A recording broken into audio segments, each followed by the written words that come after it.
How we doing? Oh, hey, Jordy. Yo, what's up, Jordy? Hey, what's good?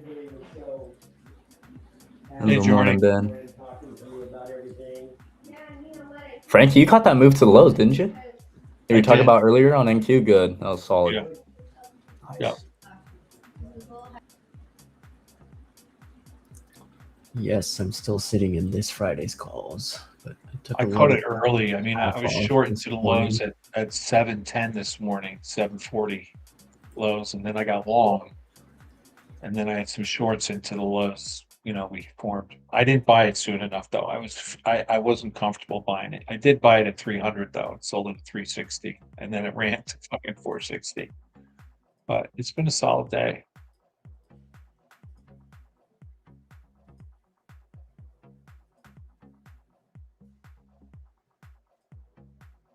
I think we're going to be range bound.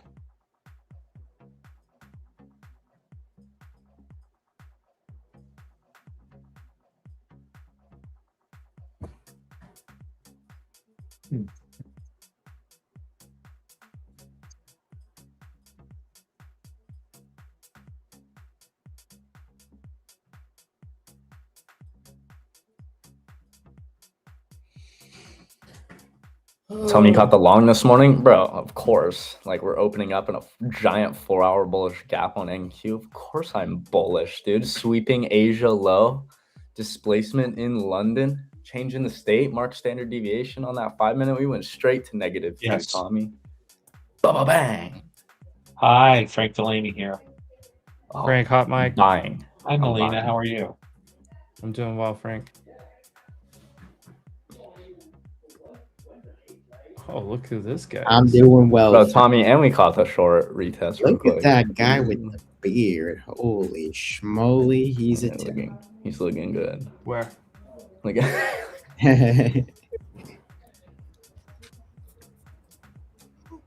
Jordy got short to QQQ down at pre-market low, flip long on spot and reclaim. Dude, you're a savage. Let's go, Mateo. Bang, dude. Bang.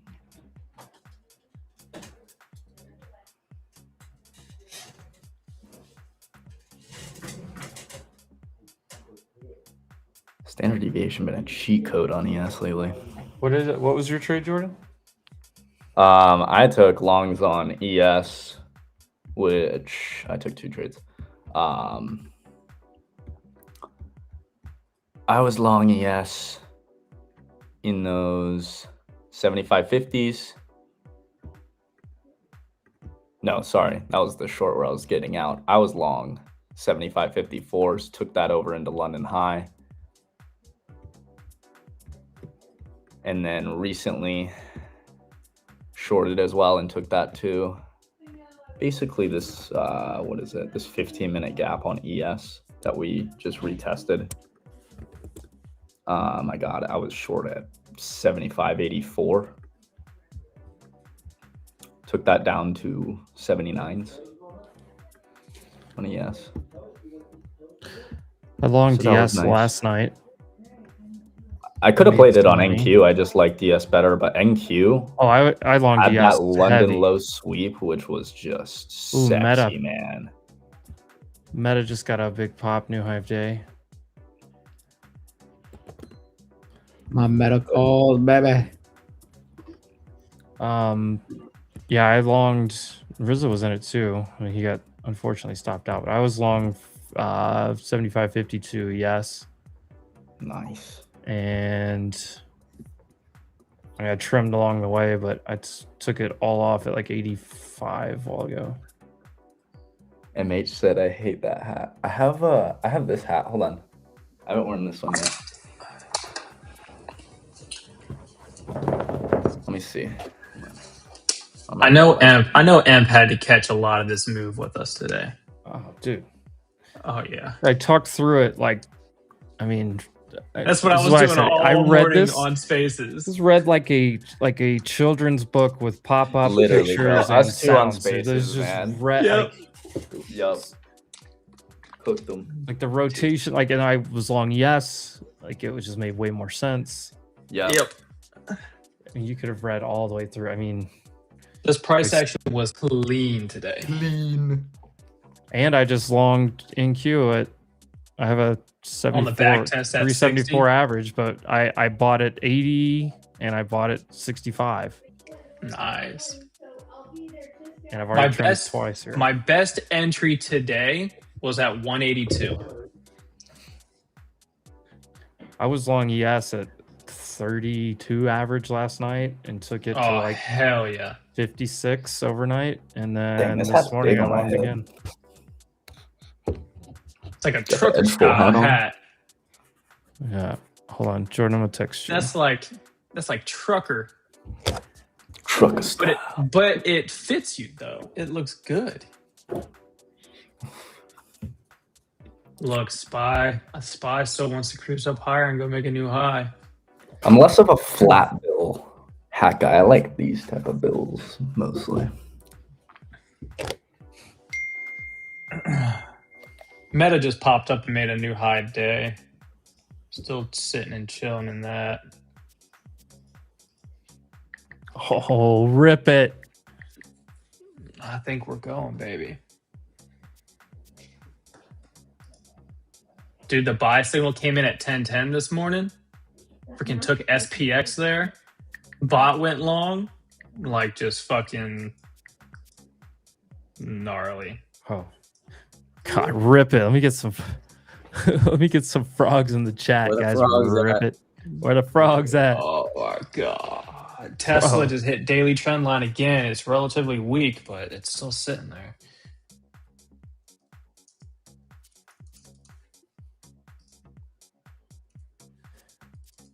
Dan the man. What a long entry. Spy new high. Good afternoon. Dan the man. How are you? Dude, I'm just excited to see you. It's been forever since I've got to see you. I've been trading a lot of ES lately. Well, that's a good thing. So you're probably making money. Okay, well, you're- hold on. You're Hold on, sir. cheating on your baby over there, Am. No, I've What are you just doing. because the divergence has made it so much Yeah. cleaner. ES traders make more money. So I yesterday I was shorting ES all day. Oh Today yes. I longed it last night. We are $110 And- out of the money. and the on this mobster. SPX. The mobster. Oh, what a freaking ripper. Nara, how's the trades been in this crazy market, man? Been cooking. had a really good day today. Yeah, good. Yeah, really good day today across all my accounts. What do I have? We're 18 accounts right now, and yeah, it's a really good day. Caught a really nice oil short around what is that? 1705. So what's that? MNQ long ladder. Around 7 o'clock last night or so. I know I missed a beautiful long last night. I was kind of butthurt about it, so I closed my computer and just went to sleep. So, Almost no heat on this short too. Oh, From let's go. 95.70, and it actually just closed out at 93. That's 100% on SPX right here. That's full profit, Oh. baby. let's go. Gosh, what a long signal this morning. Oh. Yes, that would have been my full I target. I think it the can go further, but what's ES sitting at right now? 90. Nice. Bot's up like almost 30 points. It went long at 61. Yeah, I Freaking- didn't even notice this. So my original long on ES on one of the strategies I run was long at 58 and closed at 71. Then it got long again at 63, closed at 75, and now just got long at 82, and it's looking for a target of 93. Last night I was long at 32.75 is where my entries were on ES, and while I was asleep, 56 closed out my full target. Deleted the wrong thing. And then I longed again this morning I went flat at like 84 or 85 while ago. NQ, I'm currently long off of the IB high back test. And I'm just sitting and I've already got a massive day and I don't even know what to do the rest of the day. Right. All I know is the day after me and Em did a little teaching session on the squeeze indicator, and then we did the full breakdown chart setup, it has printed so many amazing moves. SPY on the 15 and 30 minute into the day, that exact same squeeze and chart setup was there, and we are just absolutely cruising. Damn, just looking at your screen here, it looks like you got some good weather. Yep. Yep. Nice. Dan likes that 3 minute too, doesn't he? This is an automated strategy that I'm running. I actually just was checking it when we were talking about ES. So you can see it took 3 trades today. So if we get to 93 here, it'll flatten. This is a new strategy that's on the marketplace. So, well, it's not new. It's sort of new-ish, I guess. A couple weeks. Have y'all ever tried to think about or build out like a rotation type of strategy or like a divergent strategy? Like, Yep. like yesterday, ES was divergent from NQ, and today it was completely opposite in the morning.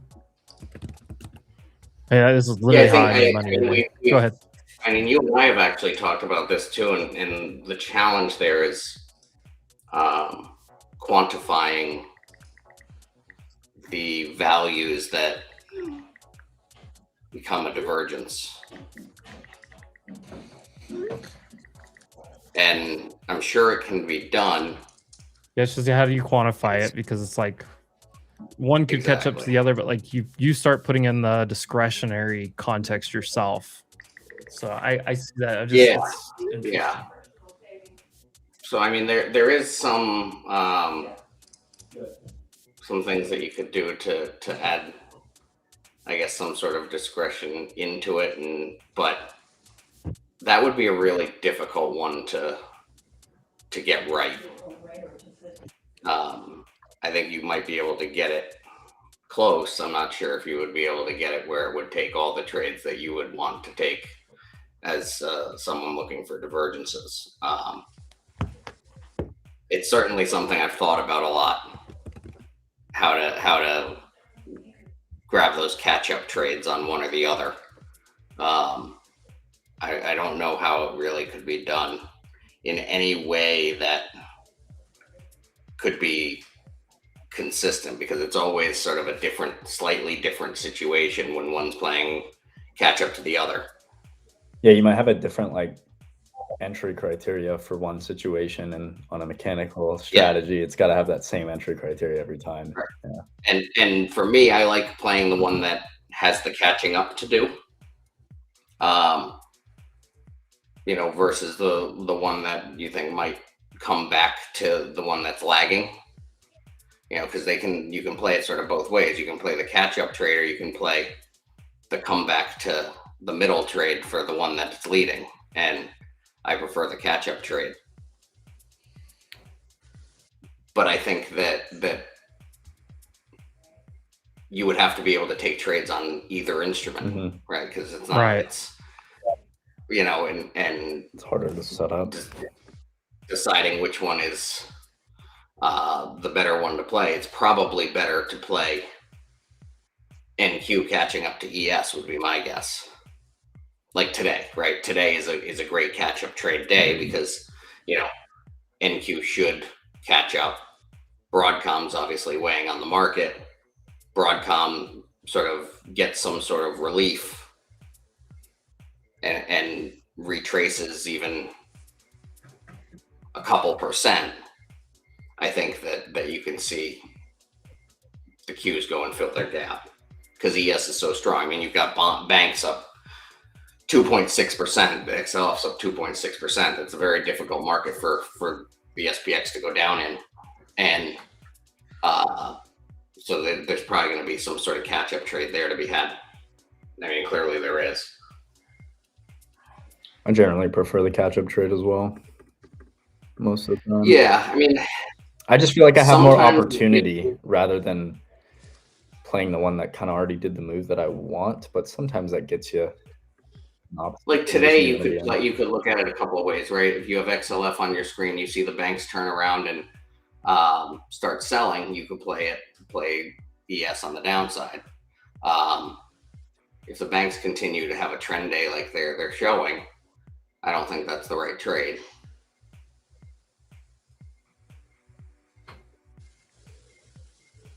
Come on, can we get 93 here? Be a nice little. Come on, give it to me. I want NQ to get back to previous session low at this point.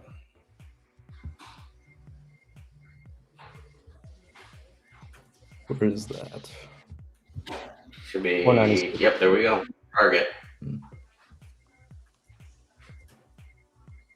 Beauty. Nice exit. Love that. Money. Money. About to hit a 100-point trum at 474 just to be safe into that 480 area. Nice. This was the oil trade overnight. Oh wow, that's ridiculous. Oh, I wanted to short 97 on oil the other night.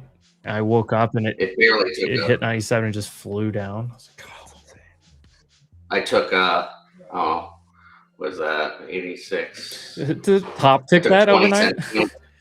Did What's that that? top tick? Or when did it enter? Pretty good. Almost. It entered at 1705. So just about open.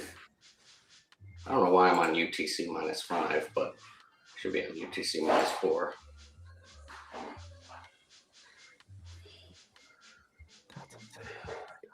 Yeah, so 1805, so 705. Or is that right? 605. 605, pretty much right on the open it entered.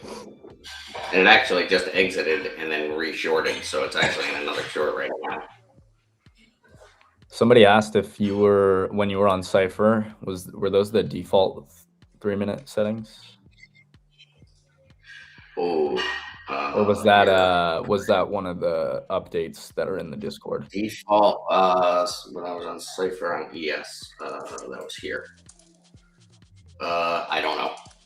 To be completely honest with you, with the default, I sort of let the guys that create these things send me the way that they want me to run it. Yeah. It's probably in the marketplace and strategy area. Yeah, so this one, I don't know which settings these are. If I were,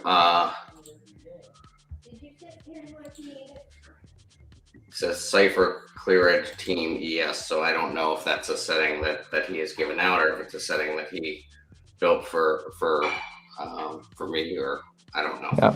That would be a question. That would be a question for David. Yeah. Throw that in the Discord. Cypher's really good. It's really good. It's really consistent. That's the one you're looking at here, and this is it on NQ. Didn't really have many trades today, but really consistent. This is over since February on 1NQ. Yeah, that's ridiculous. 61. Goes through crazy runs. 1NQ on one micro. That's still $6,000 right there. That's a $910 drawdown. I mean, look at this oil strategy. This thing's nutty. Whoa. This is. Are you in an oil trade right now? Yeah. Long? I exited a short and then I re-shorted, which I'm not a huge fan of, but I can't tell you how many times I've said I'm not a huge And then fan it of. works out, just yeah. plays out. Exactly. So I just let it do its thing. But this is in the last 90 days. This is on one oil micro. Oh my of 12 grand. gosh. 1 micros. Because I mean, it catches trades like this, and Well, geez. How this volatile trade that it is right now? Like most people probably shouldn't be trading more than 1 to 2 micros on oil. Yeah. I run 2 on this strategy on a 50K account, but it's the only thing that's running on this account. Yeah. So this was a $2.71 trade. Took almost 3% out of oil. Damn. That's huge. It's had a couple big ones. Like this was a big one back here. Right here. Yeah. It's a beautiful trade. Then this one was a big one here. Loves those overnight Heaters right there. And then this long the other night. Right, yeah, before other the day. open, holds all the way through the session. Oh, goodness. Wow. Yeah, it's been. Is on it trailing nice- you I've out been very of good. every stop? It looks like it's trailing you out, right? Rather than you Yeah, it's a having a really specific loose. TV. It's a really loose ATR, I think. Yeah. I didn't create it, so Yeah. you know, it's a really loose ATR. He has it set so like you can take a 1R trade, a 2R trade, a 3R, I think, where you can just let it run with the ATR. And the way that oil's been sort of trending and stuff, I'm letting it run and seeing if I can catch these bigger moves. And I'm okay with a lower win rate if I can catch some really big moves on it.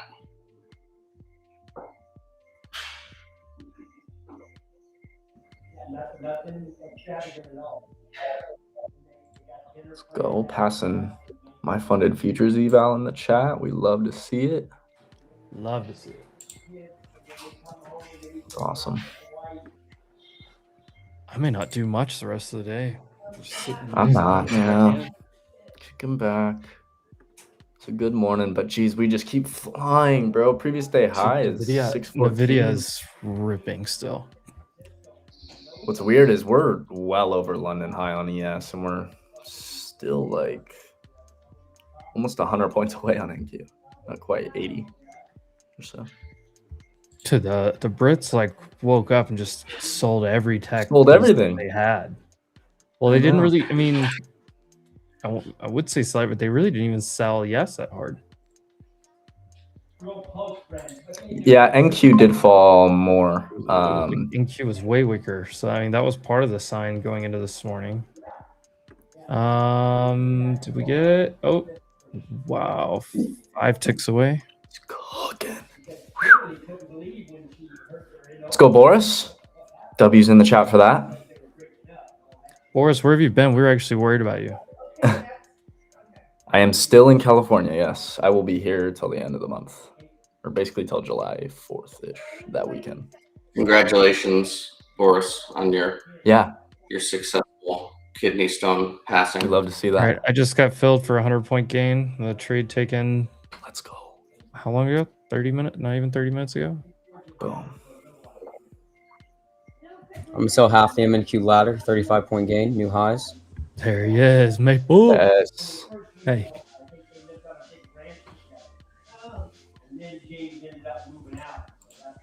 can't hold him down like a beach ball underwater. I know, dude, I'm still here. It's 12:24. He said, Ace is here. I am fighting back today. Tea time postponed. Yeah.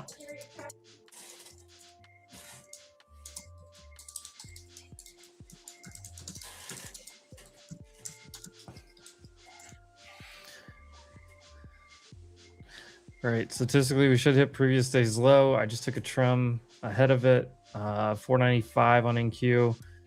My golden retrace is... Wait, is that the right one? No, that's not the right one.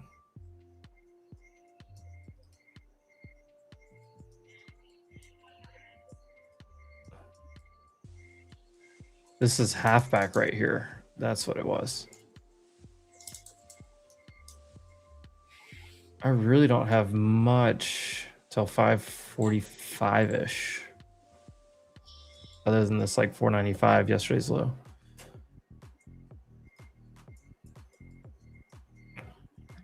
Yes, the only thing I have, I mean, yes is in the clear. 7,600 whole number, maybe the IB extension at that same spot. Did Trade of Ages go down? I don't think so. Mine's up. I'm not in a trade, so I can't tell you for sure. But We've All already right, done a guys. golden retrace there. I gotta Wanna bounce lunch? for a little bit, but I gotta go pick up my car and grab some lunch. I'll try to be back in like an hour or so. Sounds But goody. I don't plan on doing much. I'll be honest with you. We had a killer morning on Spaces, and tomorrow's FAFO Friday. If I swing anything, it'll be a lotto. But I'll try to jump back in for the last little bit. But great Let's day go. overall, guys. Great day. I'll see you later. See you later. No, that was Boris, Michael. That was Boris. Oh, look at that. Clear Edge accounts looking nice. Ooh, is that that's the overall total? Yes. I like the caption on that. What is it? Emotions mess up your trading, automation doesn't. And then the profit, That's dude, true. it's fire. That's awesome. That's so cool. I'm curious, Dan, does it obviously you're probably like checking your actual prop firm accounts a ton, as I do, and like everybody probably does, but does it tell you in ClearEdge when you're eligible to take a payout at all on like a specific account? Can you be like looking through? So I feel like that'd be a good idea. interestingly- You know what I mean? Where it's just like, hey, a little check interestingly mark or enough, something, you know? so something in something we are working on that should be launched tomorrow is actually a automation trade journal, and that will be within the software that you will be able to track all of your trades and get statistics on, take notes on, sort by different strategy, different account, all different type stuff. So really exciting to sort of announce that here. We're wrapping up the final steps on it probably today, and then tomorrow we're going to hope to launch a beta of it and get some feedback from our community on how the journal works, and if it's sort of meeting everyone's needs. There's a lot of journaling softwares out there that people pay for, so we're looking to sort of add value to our current subscribers already. Yeah. So And it's that they nice you don't keep need it to all then in house, you go know. out and purchase a journal. Yeah. Having one right in the software where they're doing the majority of their trading makes a lot of sense. Exactly. I think people appreciate not having to have another tab open. There's already enough open all day, you know. Yeah, exactly. And then you'll be able to sort of get your monthly, weekly, set goals for yourself. Get your report for the month. Exactly. And that sort of also coincides with, we actually, for a while, we've come on these spaces and talked about various prop firms and their opinions on automation, etc.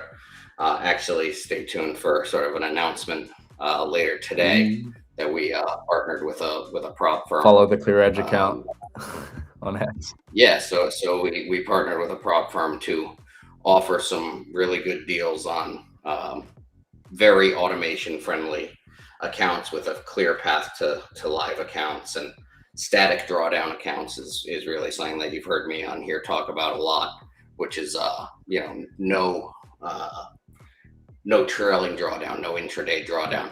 If you're running automation, you know how key those are.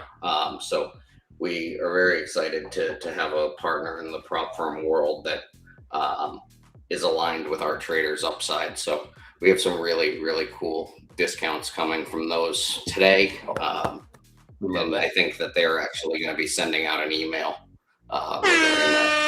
Phenomenal. Which is cool. I'll hit an air horn for A lot that. of you probably use the firm already. I don't want to blow their announcement, but or ours. But there is going to be something put out later today, both on to our email list and to theirs. That 480 right there on NQ was the halfback of the range, so good trim spot. Yeah. I still think we Yeah, hit guys. previous days low. Just to give the analysis, just still think we hit previous days low. That's a strong statistic or whatever, but a lot of great targets, a lot of great trades there. Just please manage accordingly. Dan, there's a question here on the screen for you. Yeah, from Tommy. Private switch to hide the values, so it's not. Oh, you want to hide the P&L values? So what he's trying to do. Yeah. Yeah, I mean, I don't think that would be incredibly hard to add. Probably not. No. Just gotta create that. We already have the little eye icon where you can hide your broker. I'm sure we can make it so you can hide your P&L also. Mhm. Like on March Madness, the little boss button, it just it just hides everything. It just like puts Yeah. up like some random graphs. That'd be funny. Tommy's running the six different prop firms on ClearEdge. Yeah, dude, it's killer. Just racking up those accounts, racking up payouts. It's awesome. I'd like to blur it sometimes when my kid's walking by, or when you're out in public. You don't want somebody picking your pockets. I get it. That makes sense. Yeah, I absolutely can understand that, Tommy. Yeah, I can see what we can do. I'll put a feature request in for you.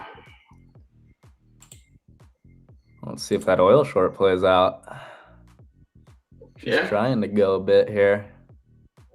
That'd be nice. Bear flag breakdown if it can. Boy, pretty sick rejection right on that halfback there. The oil short looks great.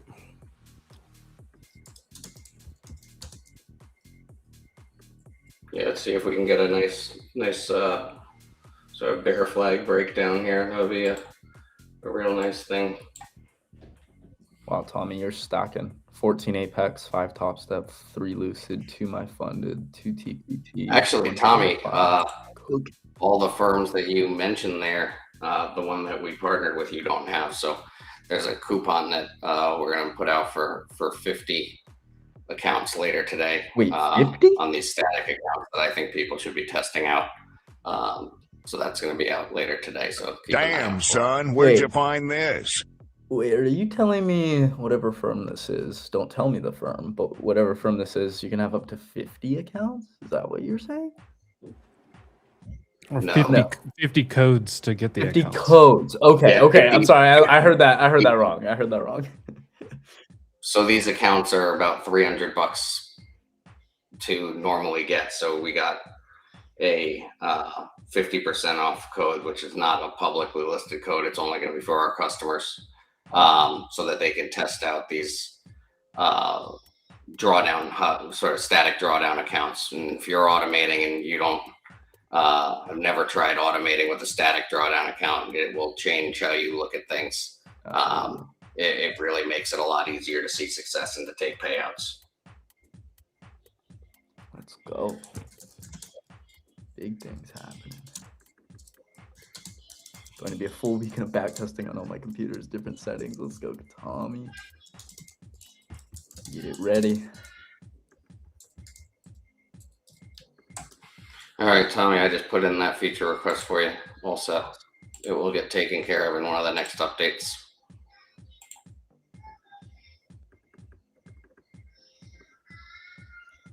Don't you love when the platforms that you're using to trade on, like, they actually listen to you, you know?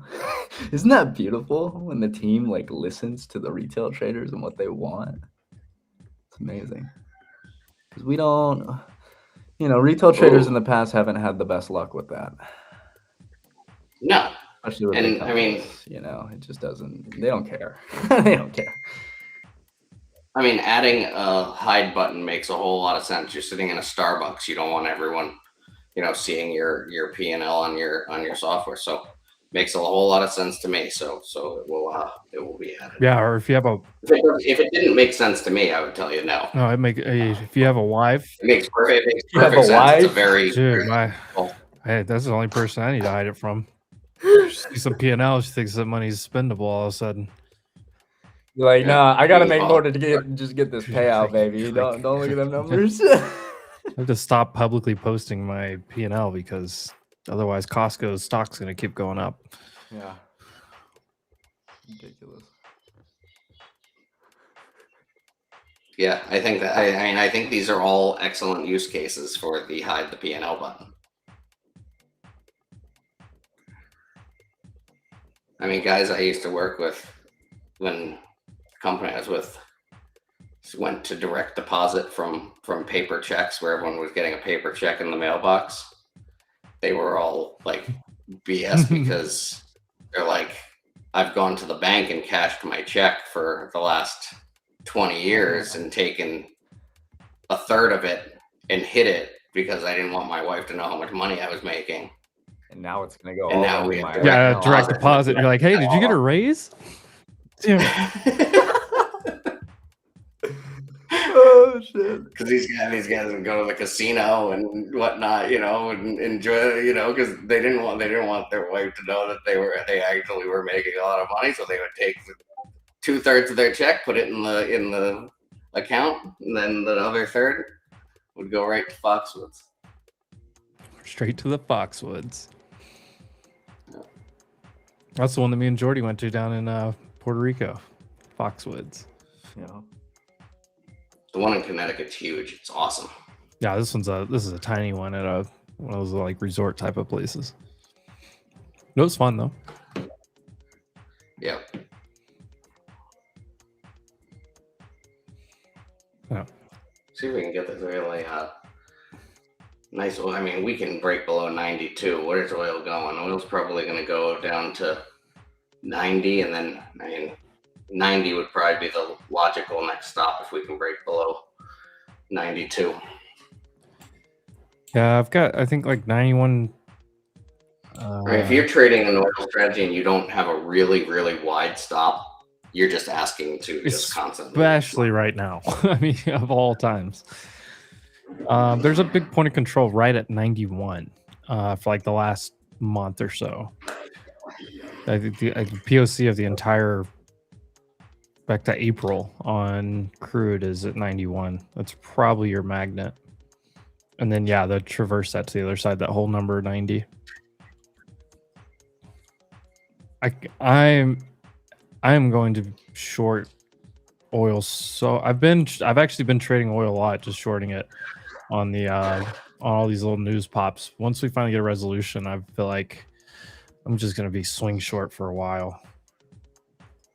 Just slow trickle. That's my thought. We'll probably have a market down, oil down like 2-3 days in a row. Just like everything down. I mean, right now, when this whole thing first started, I was running a correlation trade there or a reverse correlation trade there. But now it doesn't seem to be as tick for tick as it was for a couple of weeks there. And that always happens sort of over time. We saw that happen. Yeah, we saw that happen. See that happen with bonds. When bonds first get like a really wide, big swingy move, you'll start seeing them be tick for tick. For a while, the market was tick for tick with the 10-year and ES, but now that seems to be playing itself out, and they're doing their own separate thing again. Now that could change very quickly when if there's some announcement or even when there's been some military action in the last 2 weeks. Yeah, oil did not react nearly. At first, like 3 weeks, it was literally just the inverse correlation, and then it faded away from that. Yeah. Yes, new high here.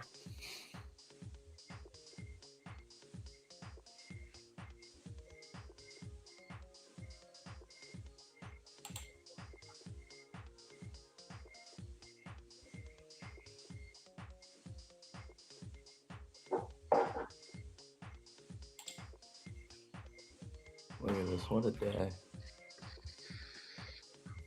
Every dip.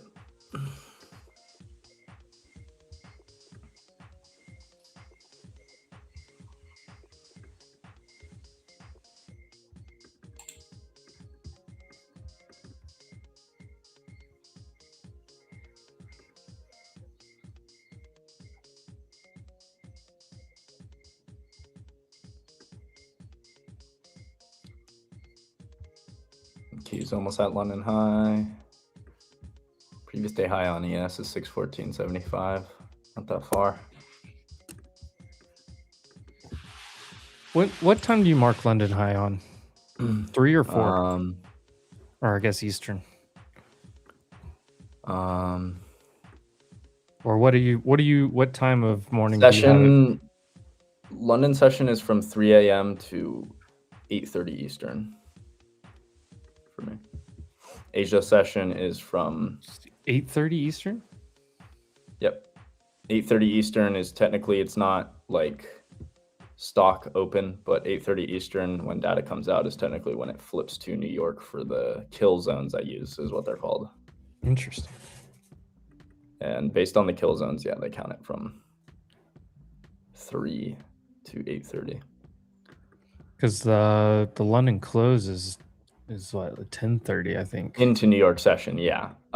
Into the New York session, which I quit like- paying attention to after New York opens because New York's the king, Exactly. right? But Exactly. That's the whole point. So we just count it to 8:30 because generally 8:30 is when big data for New York session, like to digest, comes out. And so it just ends there for the kill zone specifically. I don't really know the whole thing behind it, but I've used it for years now and it works great for me. So I just continue to use it, not really question it too much. But that London high is at 544. Is that right? yeah, I have 546. Yeah, but yeah. Oh, I'm on NQ. I don't know. That's right. New York Yeah. City in August. Yes, sir. August 3rd.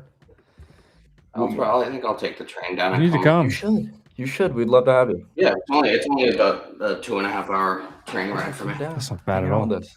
You Gonna can be a use fun day. We're gonna have automation- happy use hour automation. after too. While you're on the train, you get the automation Yeah. going, just paying for your train ticket. I have it on my phone. Literally, you'll just be checking it while we're on stage, know, and that's he'll be what I'm like, saying, "Oh, I'm like- up this much." Or You're taking a nap on a train, making money. That's yeah, I don't think too many people get a chance to ride trains. Sitting on stream with you fine gentlemen making Yeah. money. It's my Amazing. favorite. Anytime. The someone asked about Lucid's platform. If you buy a direct account, it's 20% consistency. 20% of what?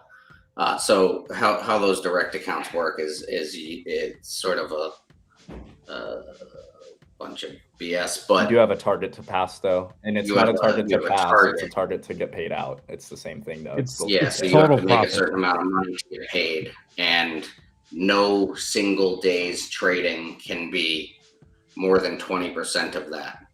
It essentially is in there to delay you from getting paid because most people, they get a couple of trades that are the big winners in the week, and that's normal trading. So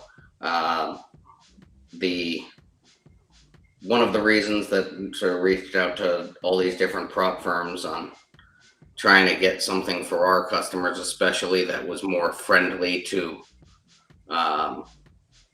traders actually getting paid and taking money out of the market, was sort of predatory things just like this, which is these direct to fundeds are So not there for your success.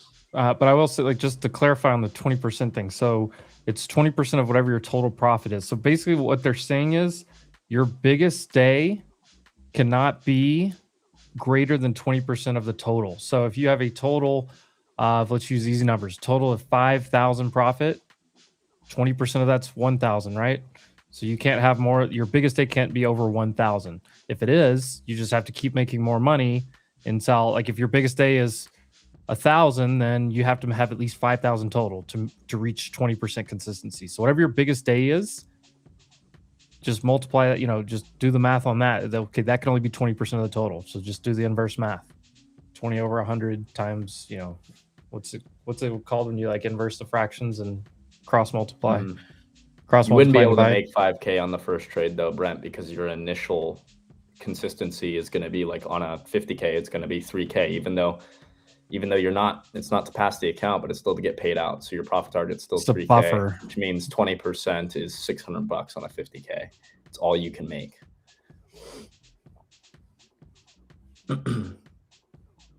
It's not a get rich quick strategy. Now you got to prove that you can like make consistent money when using those That's the whole accounts point. if you want to bypass the evaluation phase, Like- right? Like $200, $300 a day on one of those accounts. Bro, Just I don't stack know it how up. Come back in a $600 month. looks good. Apparently, I'm in a trade. I just looked, and apparently, I'm in a long right now. On ES hit kind of those highs from yesterday at 10:30, the 97 area.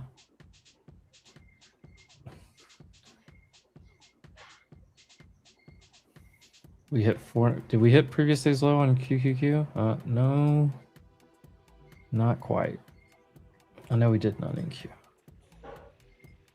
Basically there. I mean, just look how trendy this thing is. Like ES can't even get under the 9 on the 5-minute. I mean, it went forever without even touching it on the 3-minute. Past TPT Oh. eval got funded, blew it on the second day. Gotta Slow down. put some systems in place where we're not, being able Like, to that's- blow the account in one day. Yeah, where is your like loss limits, your how are you stopping yourself? Because if you I usually, just for reference, guys, like I go heavy in evals. I usually cut my risk down a lot once I get funded. Decent amount. Doesn't mean you have to. I know some people do it differently, but I usually do cut down the risk a bit and just get into building and stacking those base hits, because you got it funded and you got no time limit or anything. You can take your time until you get that payout, so just take it slower. I know it's got to be like psychologically, it hurts though. You just get funded and then it's like this roller coaster of emotions. That's why we're saying try and put systems in place that limit that roller coaster. You want to be on the kiddie coaster, right? Not letting your highs get too high, your lows get too low. And the other thing, that's why I always go with the bigger account size personally. Mm-hmm. But like, I mean, obviously if you're saying, okay, well, I'll risk $100-$200 per trade, I can lose 2 to 3 trades a day max, and know your win rate, etc., and you're spreading that out over 5 accounts. Like, I get it. Like, I get that approach too. There's nothing wrong with that approach. But to me, 100K, 150K account, you can risk more per trade,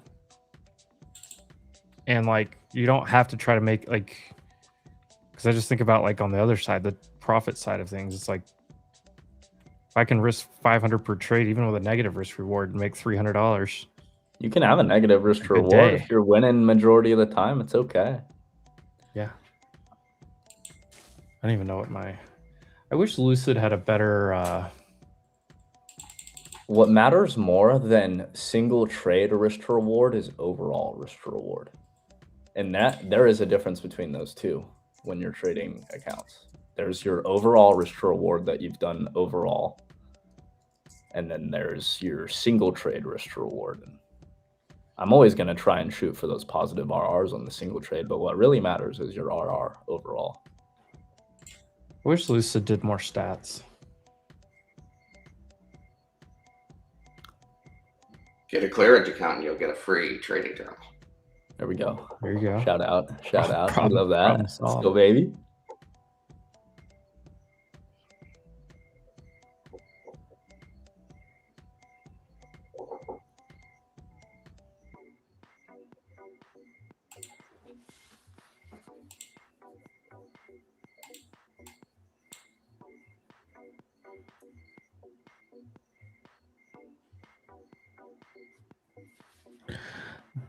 Bookmap has some people sitting here at 500 on NQ, but there's wide open space to 600, by the way.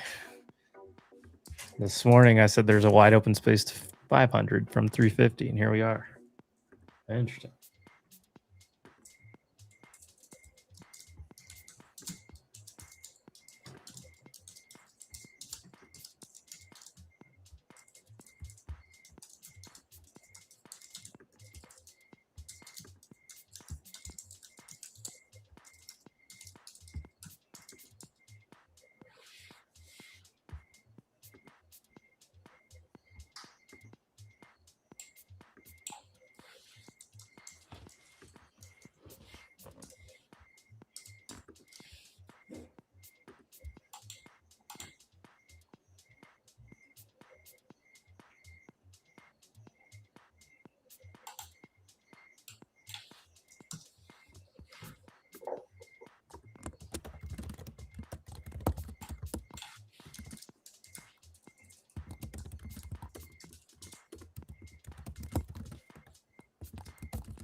overall RR is pretty flat, but my win rate is inconsistently the 60-70% range, so I'm able to maintain profitability but not making huge gains. Yeah, it's okay, and you can build off of that, right? And find ways to make that RR slightly better. Maybe you notice that majority of the trades that you're taking, this is why like weekly recaps is good too, to go back and like just review stuff, like review the trades you've taken, because you'll see patterns and you'll see like, damn, majority of the time this goes 40 points further than where I'm taking profits. I should just target an extra 20 or 30 points to lock in more gains on all of these trades that, again, majority of the time it's going in my favor more, right? You get to see these patterns when you're starting. That's why journaling is so great. Or just having at least something, even if you're not actually journaling every day, just having something that is keeping track of your entries and everything, and you can go back and review in some way. This is so powerful because you're not going to see those patterns any other way.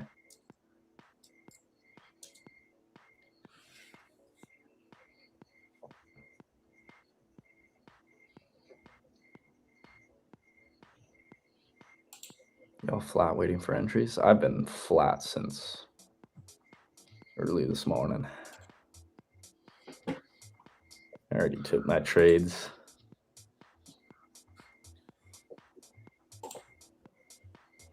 I know Nara's in this long on this Cypher strat here. I think you're still short crude too as well, which is a great little pair trade.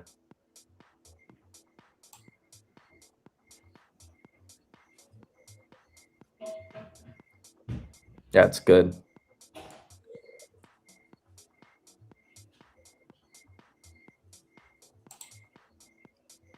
What do you journal about? Generally just my thoughts going into the open. And then of course, like I'll have a picture of the trades that I took or the entries that I took, but it's generally just, I'll do a voice note and I'll just hit record on the voice note and I'll talk to it. I don't even type it out most of the time anymore. Because generally too, when I type it out, I'm saying it differently than how I would actually say it. I want it to be my voice and like raw, authentic thoughts from how I just did it. And so I just go voice note and I'm literally like going into the morning. I was, for this morning, it would be going into the morning. I was watching NQ. NQ was tapping into a 4-hour bullish for value gap, which means I'm instantly bullish bias. We had untapped London high, untapped Asia highs, previous day highs. And we were manipulating the Asia lows, right? And NQ also took out those London lows. And again, just that's kind of how I would go about it. And then I'll be like, here's the trade that I took, and it's the picture of it. And then anything I did wrong or did good, I highlight and just make sure I can, go back and remember those times and look back on them, review them. Dude, they really couldn't touch previous day's low here? Come on, do it. But yeah, I keep it pretty simple. Just what was my bias going into the day? What was my execution based on that bias? Was I following my bias? Was I going against my bias? Did I have to flip my bias? Those things. And then really just like the amount of confidence I had in said trade. Because every trade is basically the same in terms of entry criteria. So I don't need to sit there and be like, I entered this way every single time. You can see it on the chart, but more just about feelings about the trade and that type of stuff, and then just overall bias.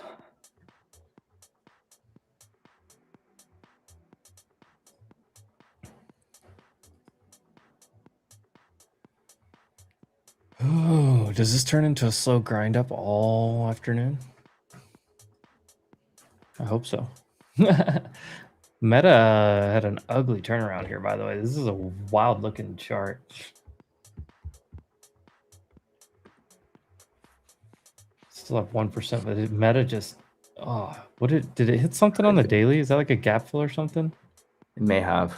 I didn't really look at it much. I just double topped, I guess. Oh, double topped and got smacked.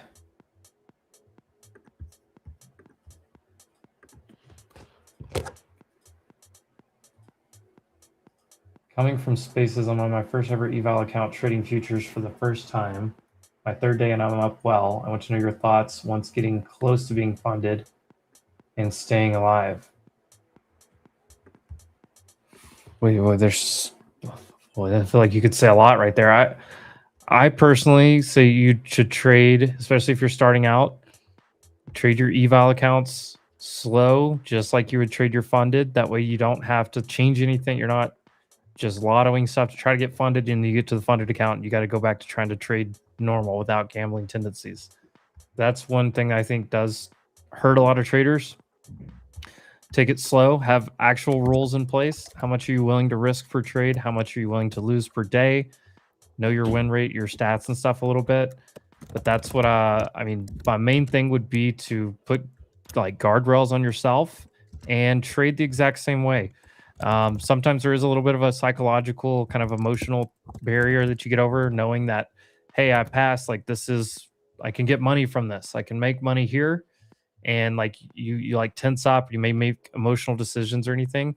So you need to make sure you have some type of system with some type of guardrails, if then statements, how much you're willing to risk, like risk management stuff.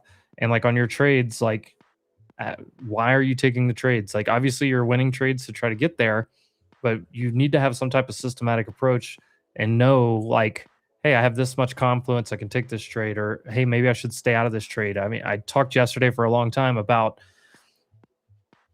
most people take more bad trades than they miss good trades. So one of my things that I've been trying to do over the last several weeks, just as I improve and always try to find something within myself as a trader to work on, and I won't go through the whole spiel again, but one thing that I'm focused on for the last month, I guess, or more at this point, is how many trades am I missing versus how many bad trades am I taking?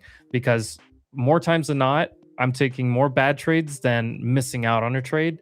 And so for me, I need to get back closer to the middle by erring on the side of, hey, I missed an opportunity, but that's fine, rather than I took a half opportunity or took maybe not a great opportunity overall that could have turned into a good trade. But I'm trying to err more on the side of like, how many trades do you actually miss? Because more times than not, people overtrade and you're in more bad trades than you are actually missing out on a decent trade.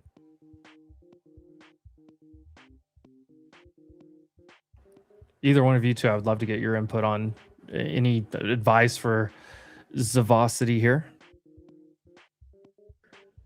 I think the biggest thing for me when getting close to fun, and I feel like it's everybody, is just you think about it so much. And when you think about it, you want to take trades. Like even this morning on Spaces, like you heard Will like have to gather his thoughts a little bit because he was like, it's like I'm $150 away. Like I'm gonna take a stupid trade if I just think about that too much, and it happens. Like that's why you see so many people get $100 away, $200 away, and then they blow it.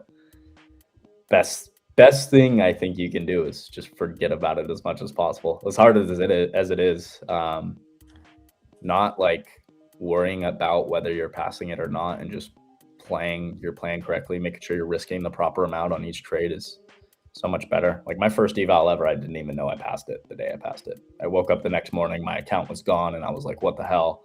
I checked my email and I had to activate my account, and I think that's the best way for people to go about it, especially for their first time. I think you hit on something really important there, Jordan. I think the P&L thing, because like so I can tell you the P&L, like watching your P&L and trading your P&L is such a dangerous thing because it just completely goes against actual trading.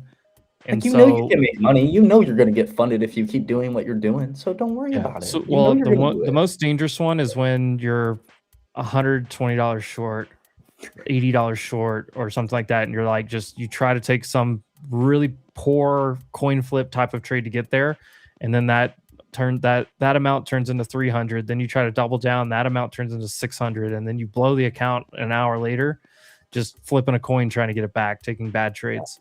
You don't look at it. And look, there's times where you have a trade that, like, especially on prop accounts where you're trying to pass or whatever, and you're like, hey, my level's right here, but if it just goes 10 more points above that, I'll pass the account.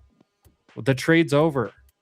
Yeah. The trade is over. Your target. You would never make that decision if you were just trading normally. Yeah, take the profit and wait, and maybe you have to wait till 2 hours later. Maybe you have to wait till the next morning to take the trade. Slow down and take good trades. Like I feel like I should just say that every hour. We need like a recording that just says, "Hey, honestly, slow down, take good trades only." I feel like that. I mean, I need that across my screen sometimes. Yeah. And it's not easy. It's probably never gonna get easier to really do that. It's just you get better at not listening to your emotions, I guess. I mean, that's really all I can say about it. You get to a point where you just know that your human emotions, they're not going to bring you the outcome you want. And so I'm not going to sit there and listen to them as much as you want to, you know? And if I'm ever in that position where it's like, I really want to pass the account and I'm $150 away, I don't sit there and risk hundreds of dollars. Like if I'm going to take a trade, I literally risk just about as much as I need to make. So if I'm $150 away, I'll risk $150. I'll take a really small risk trade just to try and get it, right? Because then even if I lose, whatever, now I got to make $250, $300 to pass. It's okay. I still got the account. It's one trade. And I gave myself a shot to try and pass it, right? And took a low risk. Like that's the best way to do it if you're going to make that decision to trade. I think Will does a great job at that actually on Spaces. He's been doing that a lot recently. He'll make his money and then he'll be like, you know what? I want to keep trading, but I know if I overtrade too much, I'll probably give my money back. So forces himself to play one micro all day, tight risk. Takes a lot of trades to blow like a $500 profit trading one micro with tight risk, you know, so.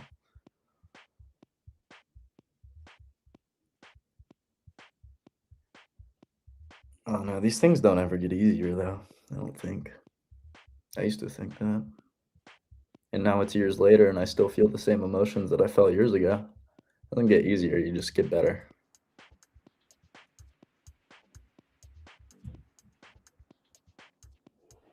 And that's why automation is great too. Shout out Nara. I mean, really get to take a lot of the emotion out of trading when you're automating, right? The only emotion is really your sizing. And as long as you're sizing correctly, you're not going over those drawdown limits for your accounts. I mean, there really is no emotion at all. The emotion is you trying to check it every day to see if you're eligible to take a payout. That's about it. You know what I mean? Other than that, you're sitting back, you're letting it trade. You're removing the human aspect completely from trading, which I think is what a lot of people probably need. Or at least for a little bit, you get to see. Sometimes people need that like jump start and need to see what profitability actually looks like. Because I feel like, I don't know, when I came in, a lot of you probably felt the same. It's like you see these good traders, you think they're just winning all the time. And it's like with this, you get to see you're not trading it. The machine is doing its thing. The system's playing how it should. And you get to see, oh, it took $200 loss beginning of the day, but look at the trades it took the rest of the day. It found its way back, right? This or that. You get to, I don't know, you just gotta, the automation is beautiful for that. Just removing those emotions. Jordy, go look at my last tweet. What do you got? I tagged you in it actually. Oh, let me see. Oh my gosh. Just had to do a little update on it. Dude, that's insane. Oh.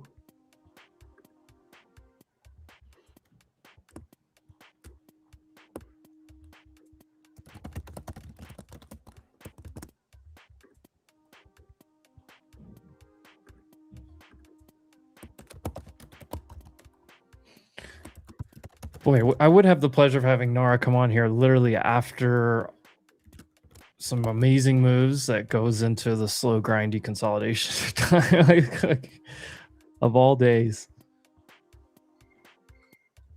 Hey, Austin, you can go to our website, clearedge.trading. Check us out there. Some really good information. We offer everything from automated trading software to a marketplace with strategies that we have vetted ourselves from third parties who have built very productive and easy to use strategies. We have VPS options for those that would like to run their automation on a VPS and not rely on their computer staying on all the time. We have a lot of affordable options there, and those affordable options are going to be we're going to be coming out with even more as we offer Linux operating systems. Right now, we only offer Windows operating system VPS, but that will change probably next week. But yeah, feel free to contact us. There's a help desk in the bottom right of our website. you can set up a demo with one of us, and we can walk you through the platform, how to use it, how to get started, whatnot. We take a lot of pride in making it very, very easy for new people to get going. There's a setup wizard right within the software. Really, for the vast majority of people, it's approximately 10 minutes to get started. So thank you, Joe. Appreciate that. Bang, Just bang. threw up on the screen a little bit. First, the X account for Clear Edge. Also a good starting place here to follow along. ClearEdge.trading. There's also, if you look down in the description, just in the bottom of our YouTube, there is a link that'll take you there as well. And the Discord community. I mean, I am using Linux, and why? Because it is a whole lot cheaper. I can get a machine that is way, way faster for significantly cheaper. Windows licensed machines cost about 25 to 30% more. If I'm running the VPS just for ClearEdge,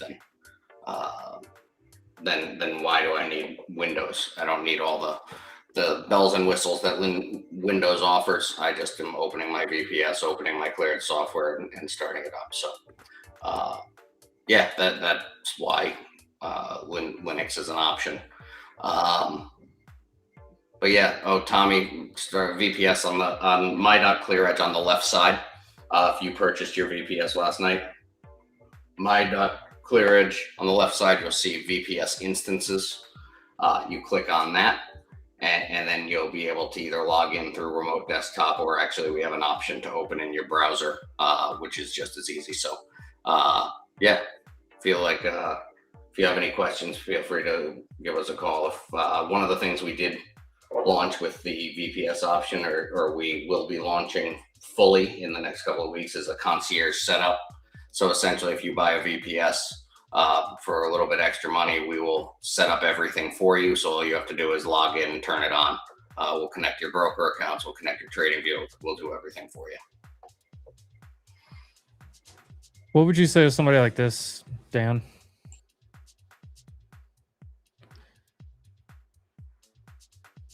Like, I'm interested. It seems legit. Maybe I don't fully understand it. Maybe, is it too good to be true type of, those thoughts that creep into people's head. What would you say to somebody like that to maybe, I don't know. I mean, I would say listen to Jordan, listen to Tommy, listen to myself, others that have seen it in action and tried it. But Dan, I'd love to hear it if you, because I'm sure you get this kind of. Yeah, I think that one of the things that there's a couple of automation and trading automation platforms out there that cost you a lump sum up front, somewhere between $8,000-$10,000 up front. So you've got to really make sure that the investment is right for you before you make that leap. We took that business model and threw it in the trash because, quite frankly, who is going to make a decision to spend $8,000 or $10,000 on something if they're not sure if they even like it or are going to use it in the long term? So we decided that the best way to do this is make it affordable for people, and then make it sort of pick and play, where people can pick and choose the things and the add-ons that they want and customize their experience. For someone like Tommy, who runs his own strategy, he has a very he does not have any marketplace strategies. He doesn't buy any. He uses the software for the as a tool to automate his own trading, and that's it. I see that he bought a VPS probably because he had a computer blow up on him, and he's like, you know what, screw this. I'm gonna not risk another computer, and I'm just gonna run it on a server, which makes a whole lot of sense to me. But I think that each user has the ability to customize their experience and sort of mold it to what their needs are. We have some other features within there. Copy trader feature. We're gonna have a journal that really add to the value that we provide for all in all a reasonable monthly expense. Most trading journals are somewhere between $40 and $100 a month. That's just going to be a free value add-on to your subscription. So our average users pay somewhere in the $90 to $120 per month. Some pay more and some pay less. So really, it's a marginal sized investment for the ability to learn and be a part of a community that's going to help you grow, support. Automation is just getting started. This is the very, very beginning. If you're learning automation today, you're going to be way, way ahead of the game a year from now. That is where retail trading is going. There's no doubt about that in my mind. It's sort of just whether you want to learn it now or learn it later. Agreed. Rufus, I just want to cut in. Previous day's low was just hit. My last trim was 120 points, so runners only from the second trade call out of the day. Right there at IB high, my average was 374 on NQ. That's 122 points, I guess, 121 points for the last trim. Flex on them, man. And- Flex on them. Double kill. So we call Oh. a $8,500 day. That feels good. look 540 Didn't even touch a button. 545 will be my final full exit if we get there. It could go beyond that, but that's my trade, my move, completely done. And we'll see. We'll see if anything sets up this afternoon. There's still a ton of time left today. Yeah, we got So, the another thing too, and another thing that Clear Edge offers is we do have some other programs on there that we can't really talk about on Spaces, but certainly can talk about within the Discord. yeah, chat guys. that I'm telling you, a lot like, you of want to hear users about are that. really getting a lot of value out of, with people who are very, very well versed traders using the Clear Edge platform for various types of mentorship programs, etc. So, that's essentially something that those groups sell. So it's not something that we really advertise for them, but I'm sure when you join the Discord, you can talk to some of those people who run those mentorship programs that can help you get started there too. Highly recommend checking that out in the Discord. Yeah, it's good. I wish we could talk. We people have had a really good time in learning a lot about how to trade from some people who are very proficient traders.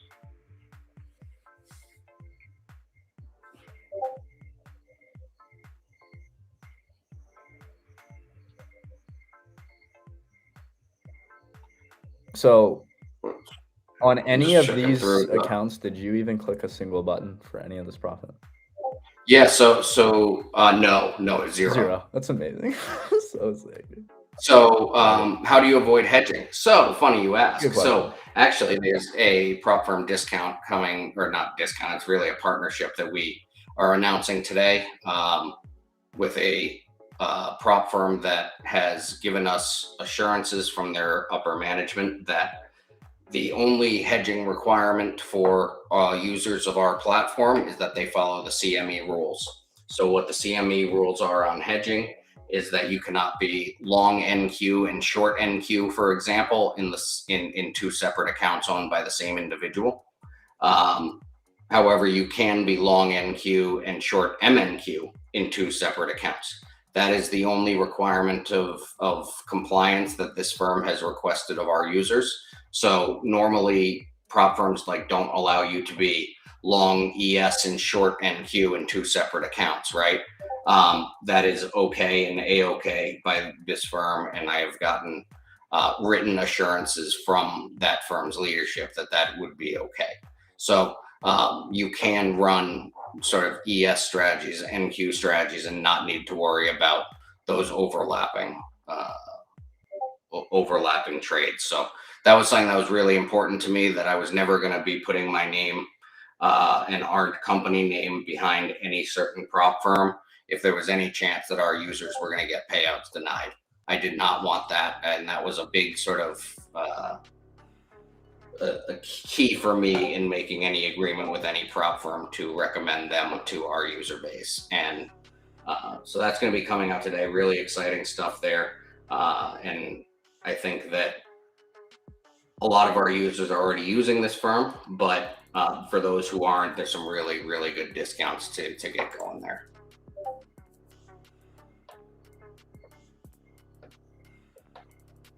I love that. Let's go. What is it? I can repeat what back in the message box. You can go Long back and on the short. stream and always just listen. Back. So I mean, so the CME rules are very clear of what hedging is, right? So hedging is when you are long, and if you have to say two different accounts, if you are long NQ in one of them and short NQ in another, that is not allowed by CME rules. So that is not a prop firm regulation. Prop firms normally do not let you be long NQ in one account and short MNQ, for example, in another account, because they're considered correlated instruments, meaning that they trade and trend together, which is obviously true because one's just a micro of the other.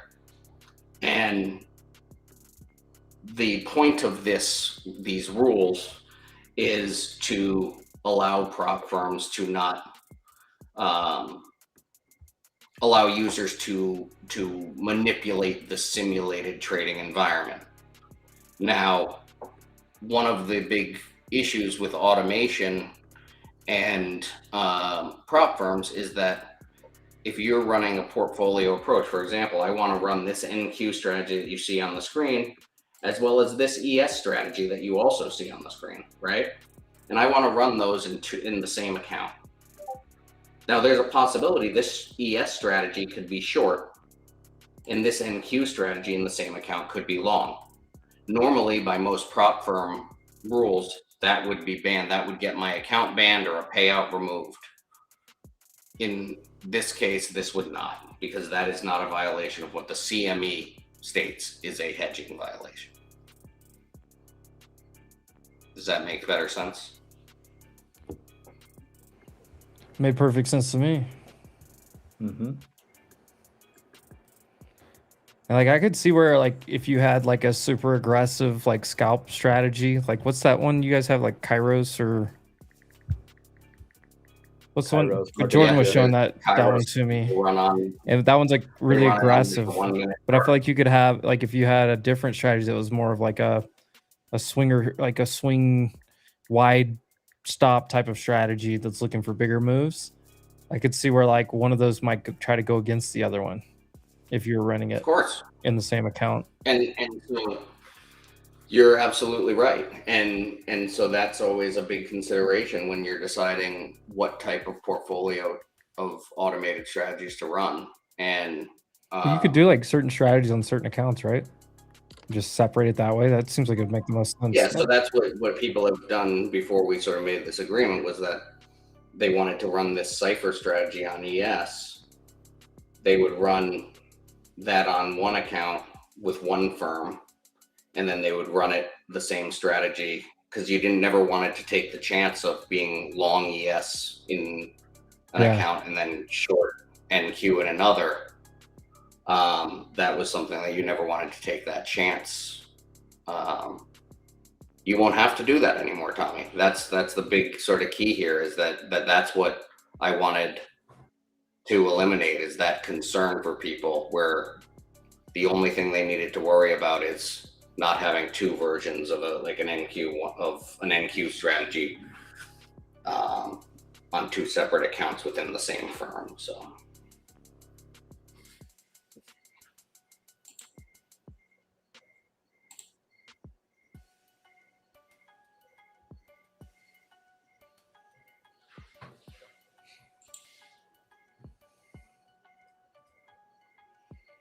Is the market crashing over already? Jordan, you should have access to Cipher now, I think. Would it? I would have to claim it, right? Go back in and claim it, No. or no? It would. I don't think so. It should just be on my trading view. I think so. Let me check.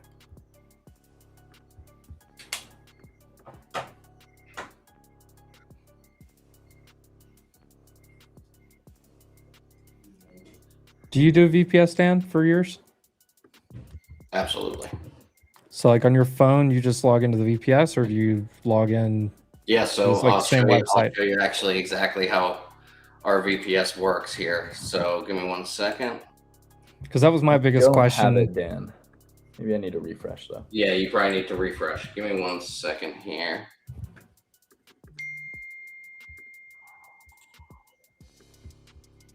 So IONQ here's- has a quantum headline around Japan and a big grant. So here's our dashboard here. So you just, if I go to my subscriptions, and I'll just show you how easy it is to do.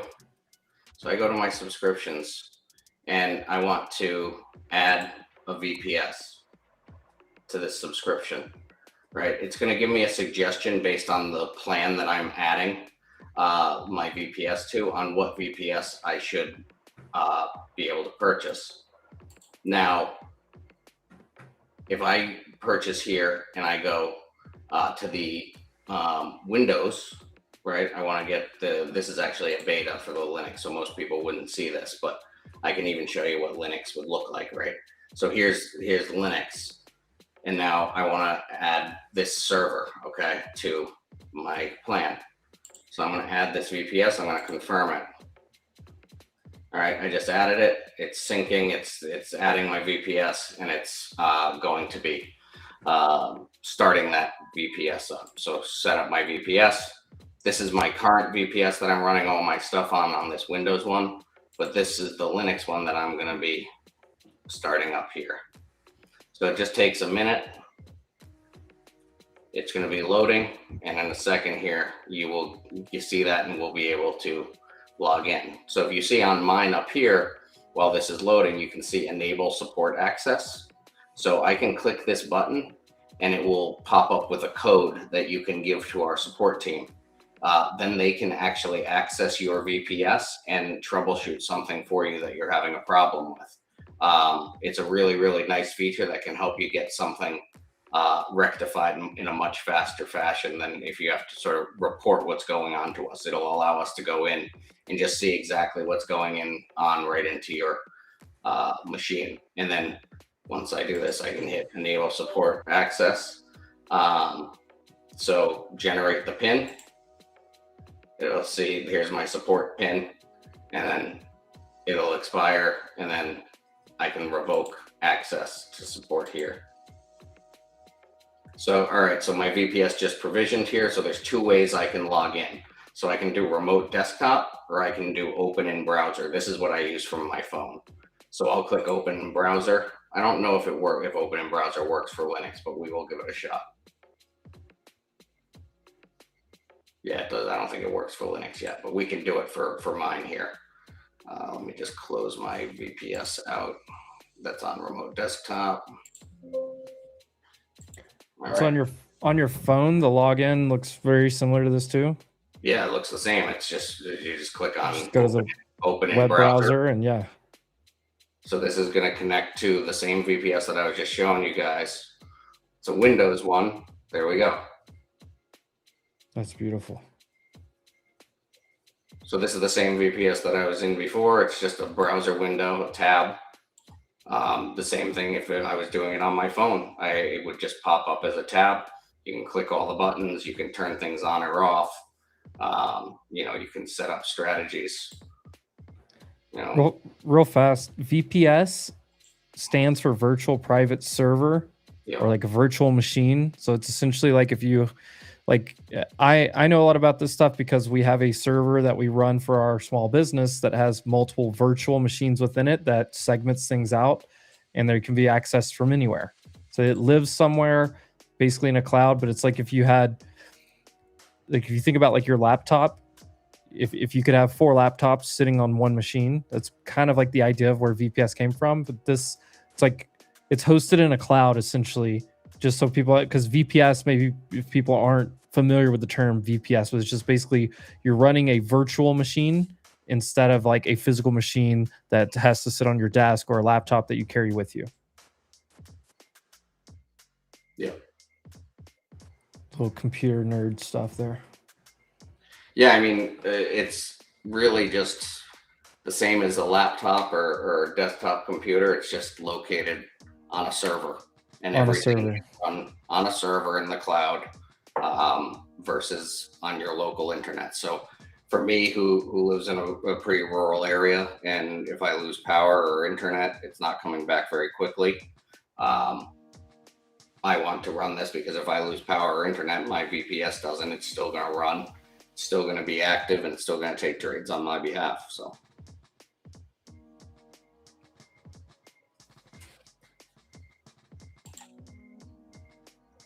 ES is in a long now too. Let's see how that oil short's doing. The oil short's doing good too. Yeah, I mean, Newton, it's not it. Just think of it as a computer in the sky or in the cloud.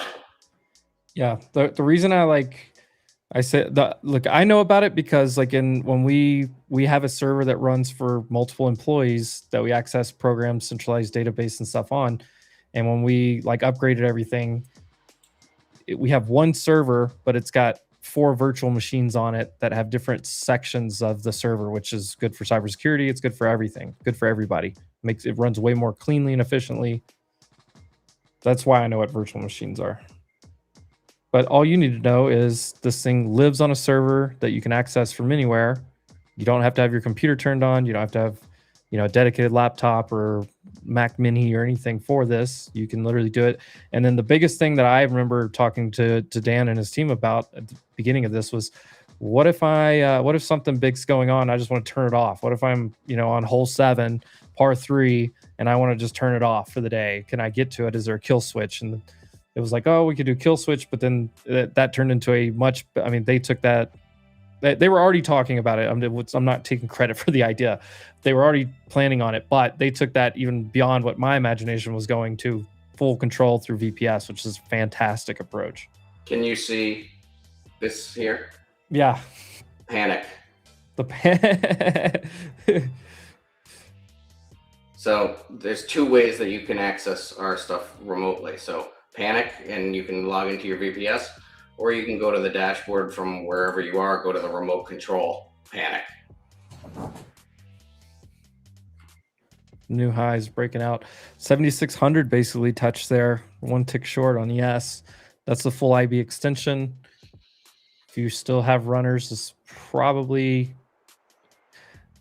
Personally, I would be just exiting at this point, but if you're a scale and trail, type of guy, just keep your eye on it. And I'm still in this ES long. It's now in the 4th, 1, 2, 3. This is the 4th trade in a row today. Just riding the trend. Okay.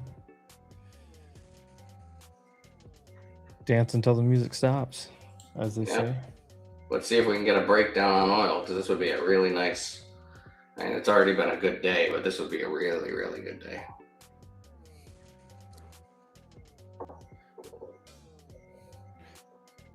I locked up almost everything, but just in case.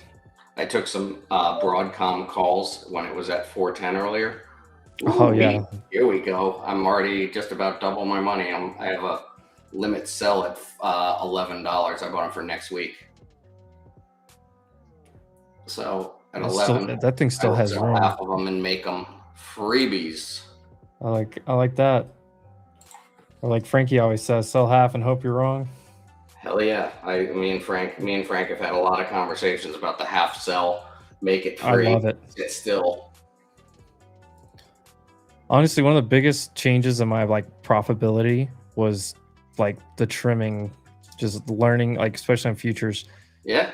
Trimming, de-risking trades, trading around a core here and there when it's, there's pretty obvious. If I was long NQ from this morning and I trimmed up in the upper 400s and then where I got long again, I would have added trims back there and then taken them back off, and gotten a second trade within a trade around that core.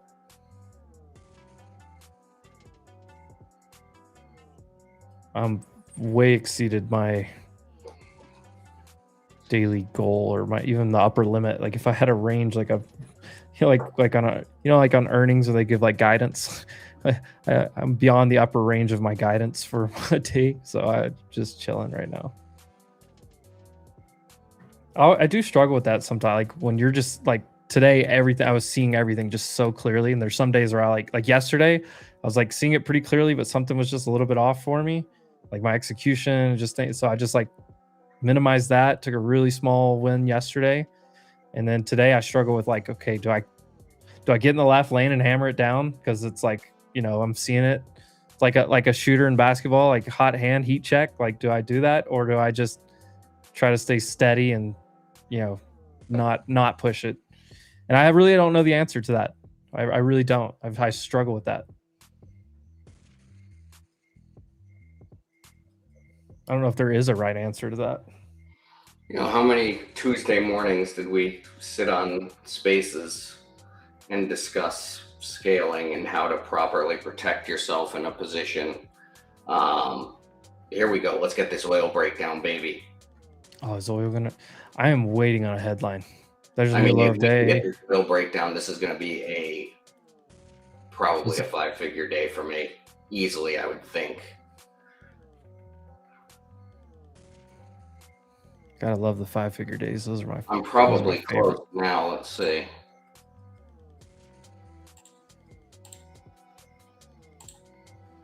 No, those trades haven't gone in yet because I'm still in You're one still in 'em? here. Yeah. Do Still in some one napkin here. math. Huh?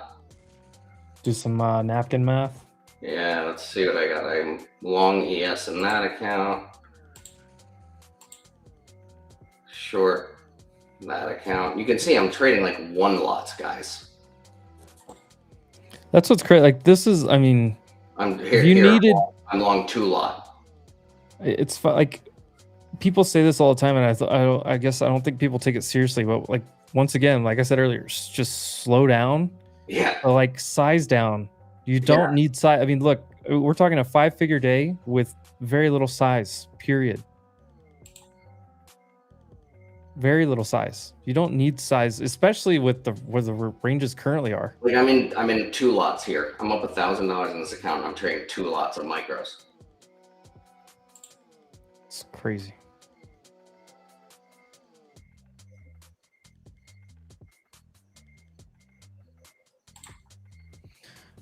Oh, are we gonna get to my full target here?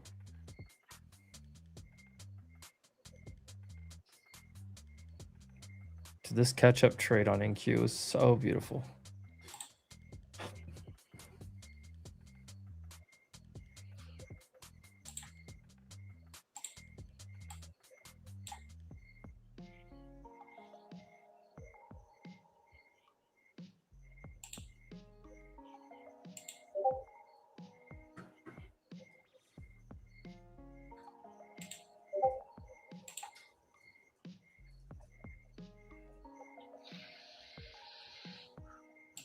QNT Quantinium is now open. That's the Honeywell spinoff IPO.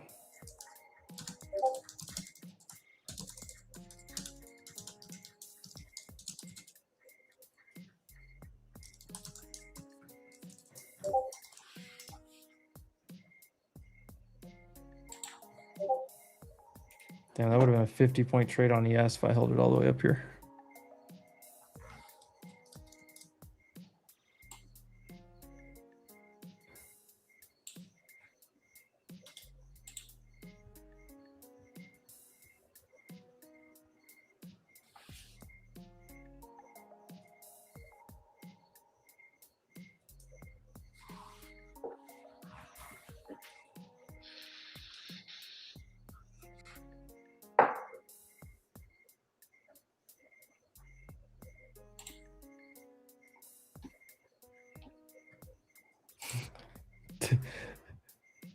I think this is the only this is a hell of a compliment. Dan's cortisol couldn't be lower.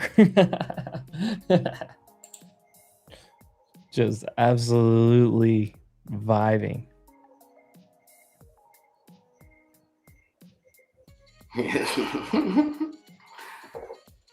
I love that.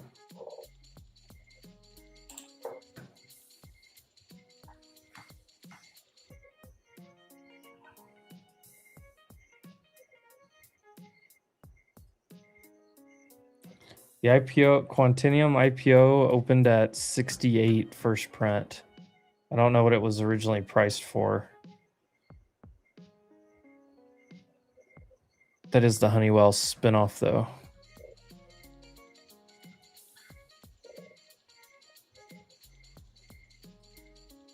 Come on, Broadcom, get over like 430, and it can really make me a happy man. Oh, did I fill yet on my?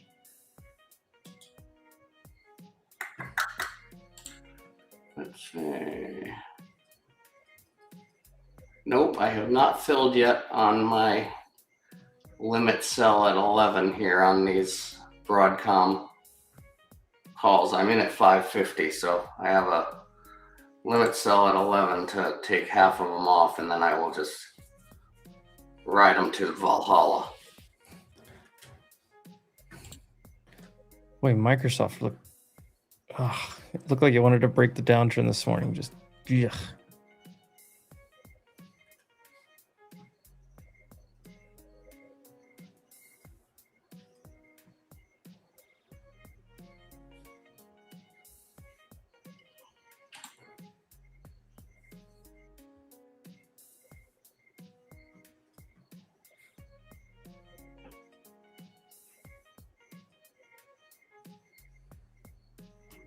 What's CrowdStrike doing after their? That one had a big bounce too, right off of those previous highs. It opened up right on top of those like previous highs from what, 2 weeks ago. Just pushed straight back up. It's a $40 move.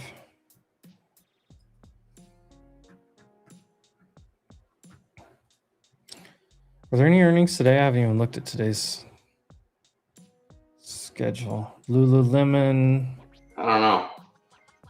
What is this? Rubrik, Planet Labs,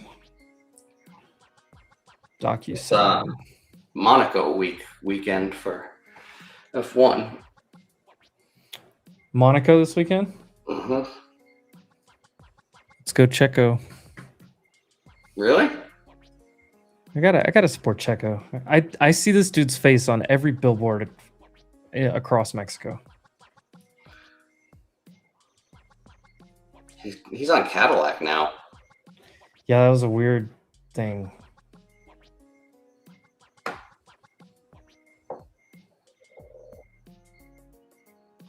It's crazy. He started racing competitive like go-karts when he was 6.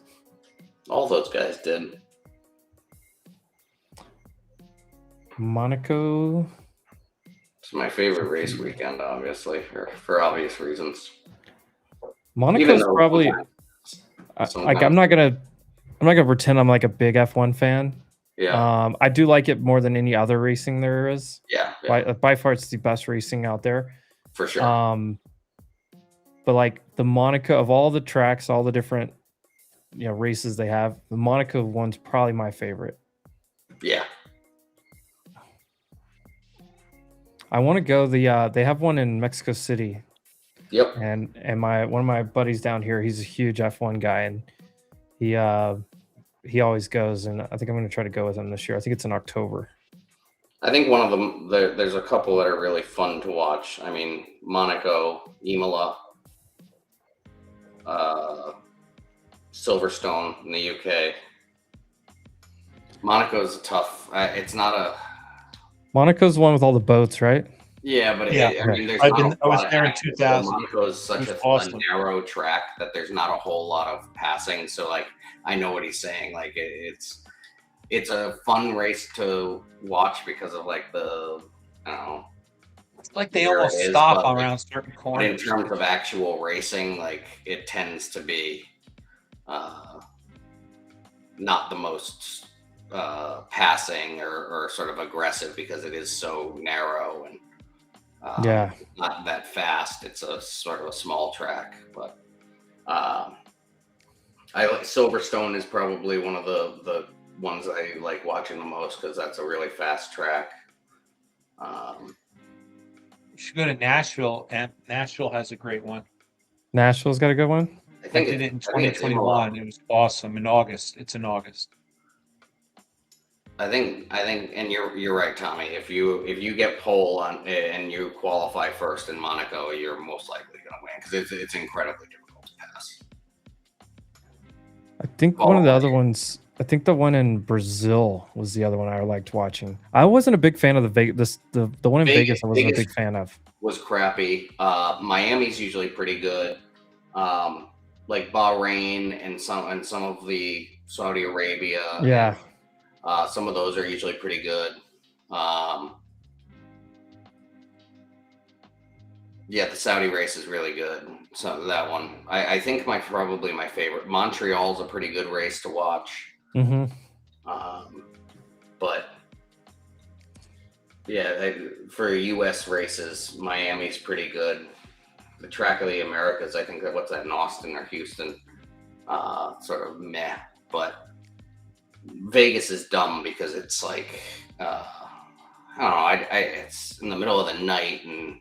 Yeah, exactly. It's like Vegas is cool, but like there's no real place to like watch it. And you see people like running up bridges to go try to watch it. Yeah, but then they block them all out, so it's like people are like just hanging on escalators that like have a little bit of a yeah. view. They were going up and down the escalator to not get a loitering ticket or something. That was the dumbest thing I've ever seen.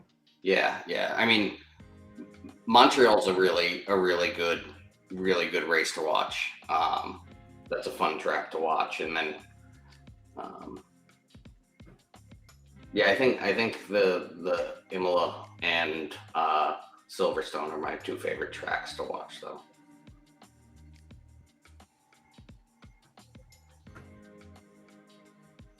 I mean, I watched the Vegas one on TV, and it was just hard to even see.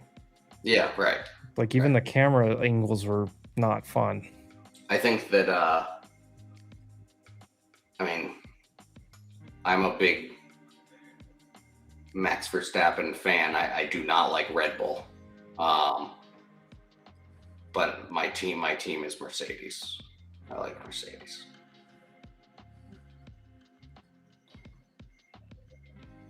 Yeah, they exactly because the welds, they were welding all the manhole covers, and the welds the manhole covers were flying off when the cars hit them. Yeah, I like Max. I mean, I think Max is I like Max because of his driving style. I think he's so aggressive. He's like the modern Dale Earnhardt. Yeah, he's gonna be like, okay, well, if you're gonna pass me, I'm gonna make you crash or, take a real chance where a big risk. So he's definitely my favorite to watch for that reason. I would love to see him go on to Mercedes.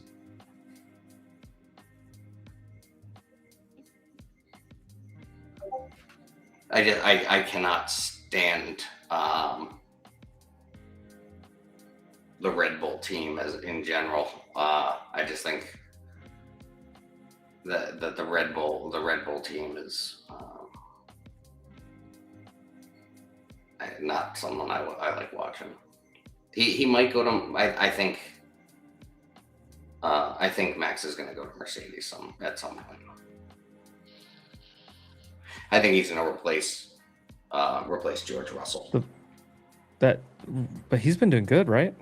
Didn't Russell like? Kimi Antonelli's been the 19-year-old who doesn't even have a driver's license. Is in first. That's crazy. He does not have a driver's license, which is insane. The Italian guy, right? He's won like 5 races or 4 races. He's 19 too. That's crazy. Yeah, he's in first place in the. I mean, the season they've only had 5 races, I think 6. He's won like half of them. Well, they canceled so many because of the Middle East stuff. Yeah.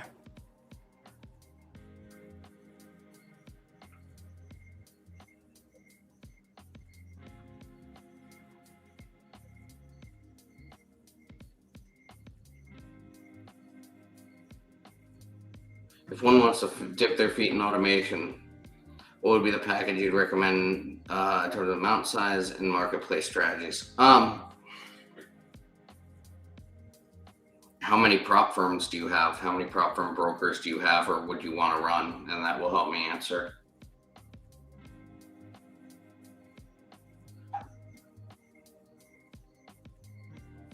Lewis is washed. In the Leclerc, is that the Ferrari guy that's been Yeah, doing he's well? on Ferrari. Yeah.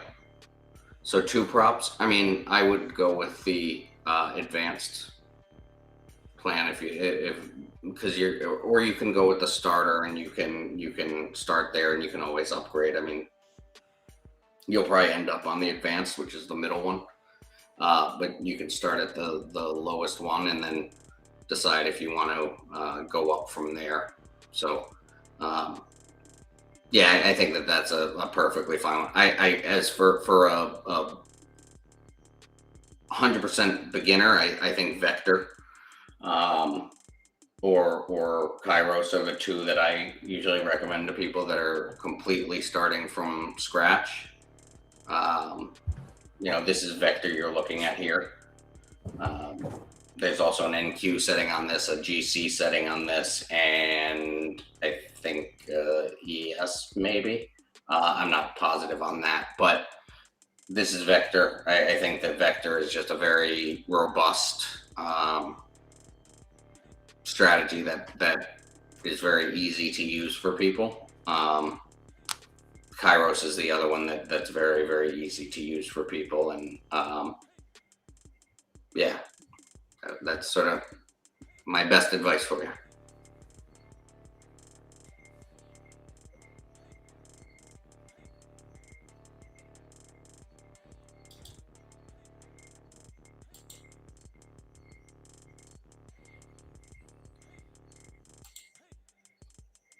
Oh, I got my fill at 11 on Broadcom. Beautiful. Doomslayer, thoughts on Netflix? Look, I like Netflix long term. The chart's not doing well. It's not acting well right now, so it's kind of just like on the side burner for me. If it comes down lower, I'll look to buy more, but what it's currently doing, it's not acting great.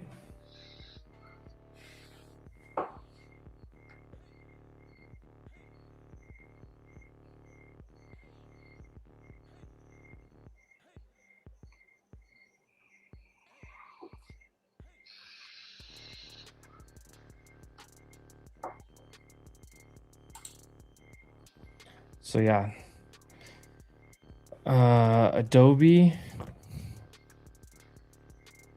I mean, look, Adobe's been getting crushed for a long time. Software as a whole was getting absolutely crushed, and a lot of software bounced back violently. Adobe did not. That tells me a lot about Adobe. I don't think it just dies. I mean, it is kind of interesting down here, but ugh. That was a big position of mine for a couple of years. Yeah. I bought it in the mid hundreds and it's just way underperformed. I cut it about 8 months ago.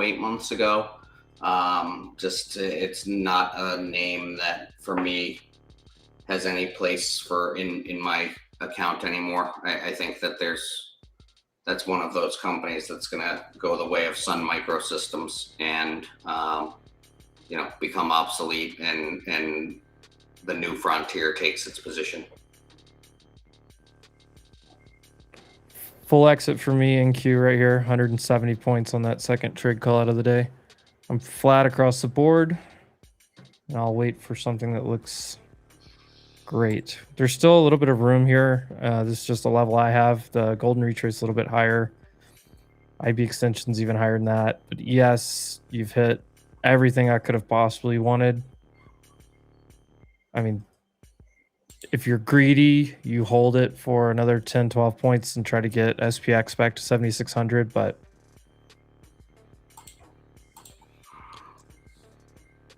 I'm happy with where I'm at. So I'm going to full exit flat across the board.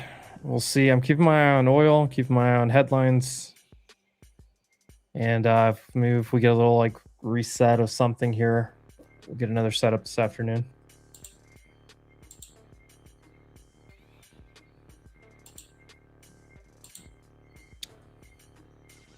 Yep, there's your pop through.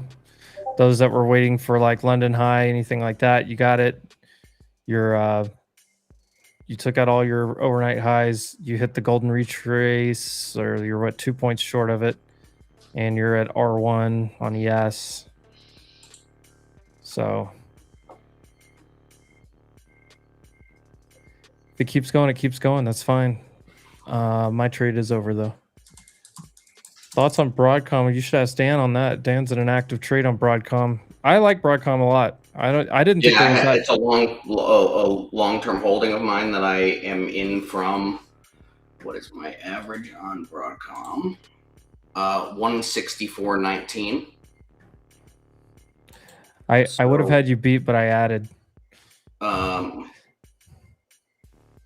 Yeah, so I'm in it, and I bought that on. Looks like I bought it on. I did add. I added 3 times. So I bought it on March 7th of 2025, and then I bought it again on April 3rd and 4th, or 4th and 3rd and 4th. So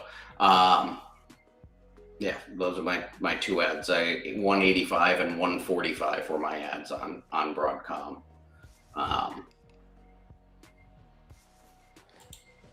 But yeah, I bought some options. I bought some 420 calls for next week. I bought those this morning when it was around 410, 409. I can actually show you the chart I was looking at, why I bought them here.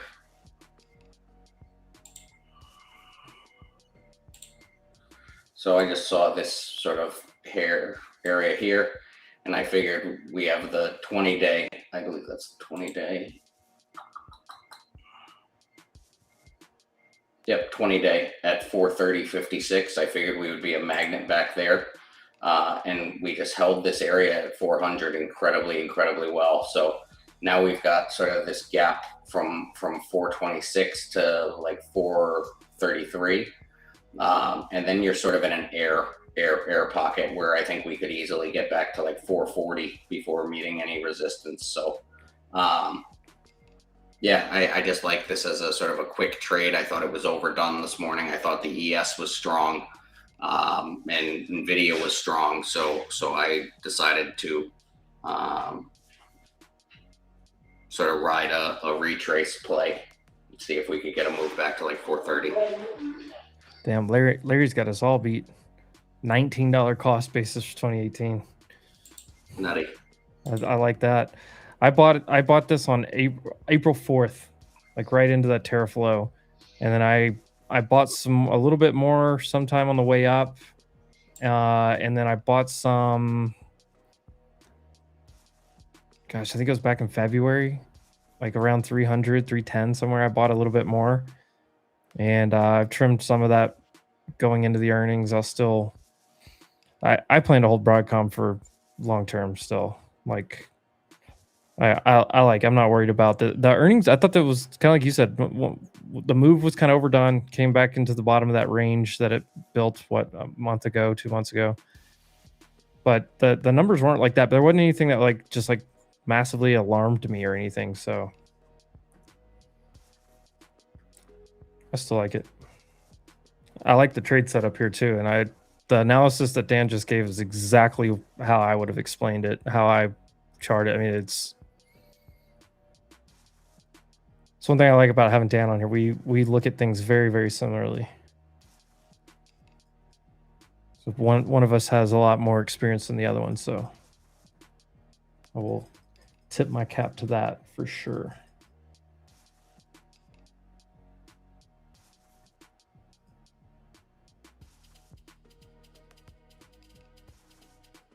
Can I draw what?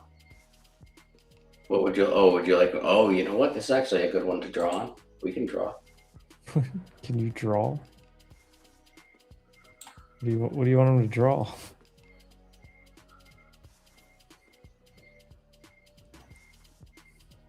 Is this the llama? I don't know what it is yet. We'll find out. That long neck's like a llama.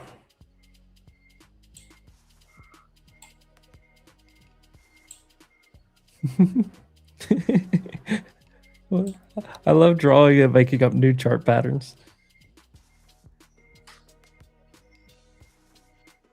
Did you just give him a tallywhacker? What was that?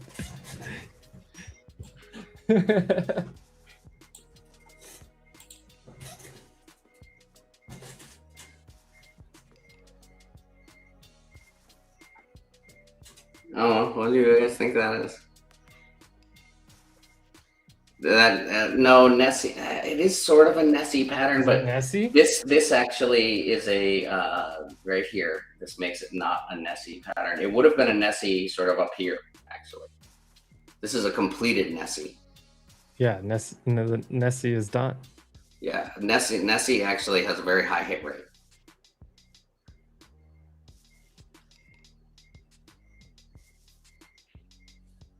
Let's see. I don't know what else I can do. Maybe a little nose. Lord of Wall Street, congrats on a great trade. Don't give me credit for it. You clicked the buttons, you took the trade. Hopefully you were looking at some of the similar things that I was looking at, that the rest of us were looking at this morning, that pointed towards the potential for this move to happen. And it's a beautiful thing when it plays out how you read it.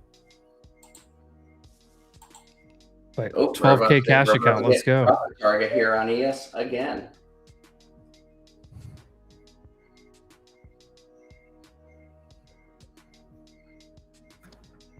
You said that I'm out of targets other than SPX wants to hit 7,600 today, which is 8 points higher. So around 13 on ES.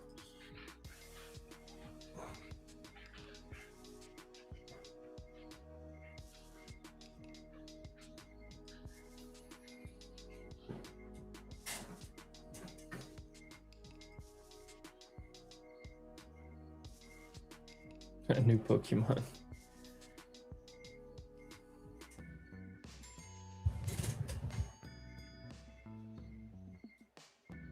Oh, profit target. Boom.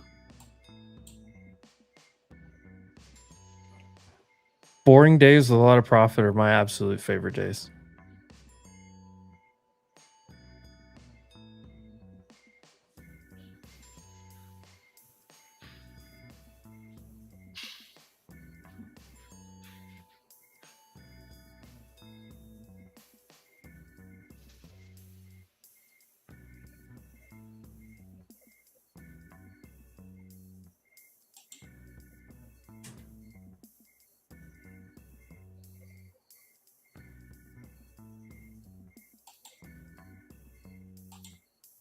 This is just what an absolute gorgeous day. Your Patriots look like they're getting better, dude. I mean, they made the Super Bowl last year, so Yeah, and got better. The offseason, like they you, got a lot like better. a lot of Super Bowl teams struggle to hold pieces together. Well, because I think, I mean, last year was a fluke, one, and they were way ahead of schedule last year. They should not have been Way ahead, yeah. Wait, They were not- outperformed. They were not a Super Bowl team last year. No, they had a favorable schedule, and then they just outperformed. But they got better. Their defense was unbelievable in the playoffs. Yes, and they might, like, you talk about like winners of the offseason and stuff. They might have won the offseason, other than I don't know, Rams getting Myles Garrett. I think is a big deal, but just like full body of work, draft included. I think the Patriots are just set up, dude. And it drives me crazy because I was a known Patriots hater for a long time. Yep. No, a lot of people are. Well, I only hated the Patriots not because of the success. I hated the Patriots because of the bandwagon people that showed up for the success. If that makes sense. It was only because of the bandwagon fans that, like, you never talked about the Patriots in your life, and then all of a sudden they started winning. I was at this game. Which one's that? Oh, the snow game? Is that who is that? Julian? Teddy Bruschi. Oh, that's Teddy Bruschi? Yeah. That was at the Good. old Foxborough Stadium before they moved to Gillette. What year was that? Like 2001. 2001. I was gonna say 02. That was the Snow Bowl game against the Raiders. The Tuck Rule game. Yeah, I was there. that's one thing. I've not been to a lot of NFL games, but I grew up 6 hours from the nearest NFL stadium, and now I'm even further away. Yeah, Aaron Donald coming out of retirement. If him and Myles Garrett both play, that could be a nasty T line. I got my Starbucks, long Starbucks. Long Starbucks. Dude, Starbucks has made me so much money, not from trading, but from giving me internet to be able to trade. I feel like I should honorarily just every time like I have an internet issue or anything. Honorarily. Honorarily. Is that a word? I don't think so. Should honorarily be in my portfolio. Maybe it is a word. Honorarily. I don't know. I make up words from time to time in both languages. So my favorite is irregardless. yeah, that one. People actually use that one all the time, and that one I know is not a word. That is probably the most well-used word that's not a word. That doesn't exist. Yeah, word that's not a word. The Jets are tough to play. What are the Jets tough to play?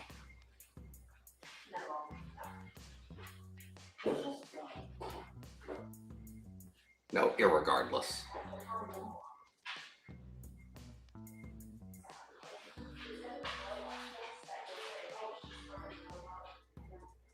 Yeah, we gave that picture that I just had there, the Teddy Bruschi picture in the snow in the Tuck Rule game. That was the last game I ever went to with my season tickets. We gave them up after that season. So we had season tickets to the Arkansas Razorbacks my entire life. That was the year. That was our pro team. Year that Tom Brady replaced Bledsoe. Because the tickets were $800 each for the old Foxborough Stadium, the old steel benches. They had no seats, but yeah, they were $800 a seat. We had 4 season tickets, so it came out to being $3,200 for the year. And when they moved and built Gillette Stadium, the tickets went from being $800 for the season per seat, and we were in like the 16th row. We were in section 116 in the 16th row, and like awesome seats. And they went from being $800 a season to being, I believe, $1,850 a season. So they well more than doubled when they moved. And so my father was like, you know what, we're giving these up. We're not keeping these for that price. You know, we only go to a couple games a year. The rest of them, you know, we either give away and that was the first year of the Brady, probably the best era of a sports franchise in history, 20-year period. We gave up our season tickets the first year of it.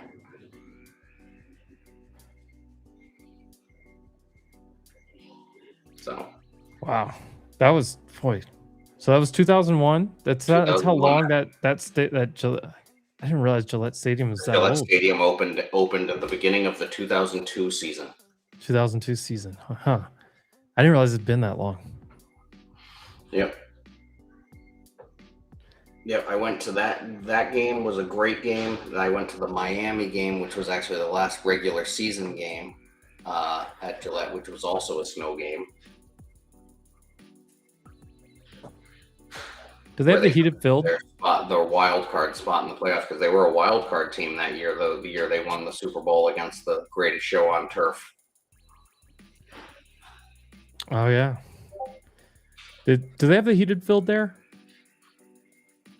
Like Green Bay? Everywhere cold has a heated field now. They'll have the heated, yeah. But I mean, it doesn't. I mean, if you're getting snow, no, it doesn't help you in the stands. Well, it doesn't help you on the field either. I mean, it's going to help so that the field actually doesn't turn to ice, like so their cleats can still grip, but Yeah, snow it will keeps it- still accumulate. It keeps the field from being rock hard, like Correct. permafrost. That's it. That's what it does. It keeps it so that the field, their cleats can grip.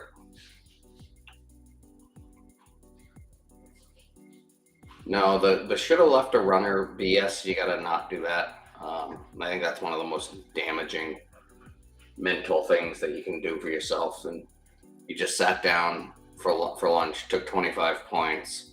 Now you can get up. You just made 25 points and not worry about it, and then move on with your day and on to the next. So don't do that stuff. Stuff's really, really damaging to yourself.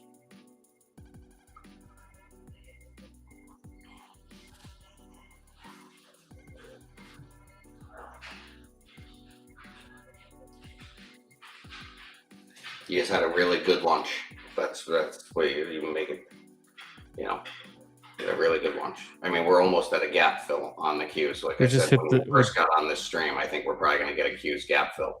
Yeah, we just hit 600, or basically 600. This is where, 30 minutes ago I said the next set of orders were on the book map. There was nothing in Yeah. between. Tommy, I just wanted to say thank you very much for some of your replies on Facebook or Instagram, I think. So I appreciate that when people like to talk nonsense. 3-1. We beat the Eagles once and we lost to the Eagles once. So is that accounted there? The Giants we lost to twice. Cousin Eli, as I call him. Yeah, we lost to the Giants twice, and 1-1 versus the Eagles. So I guess that is 3-1, yeah.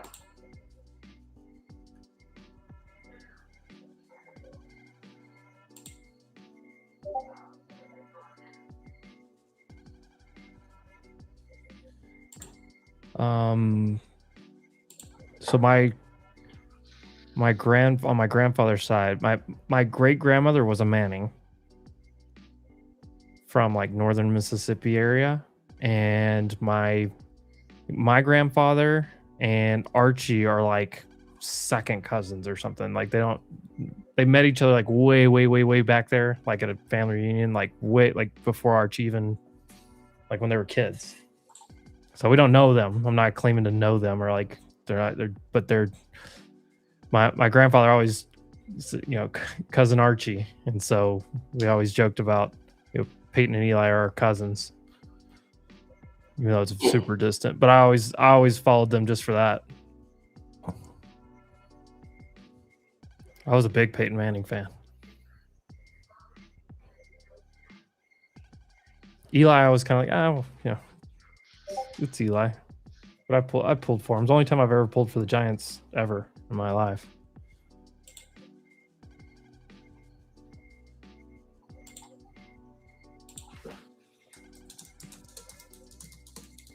And on Old Miss's campus in Oxford, the speed limit signs are 18 for Archie Manning. So instead of saying speed limit 20 or 25 like a normal like school zone or whatever, there's speed limit 18.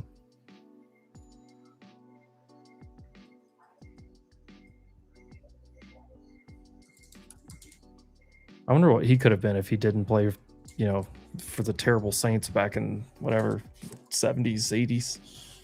Late 70s?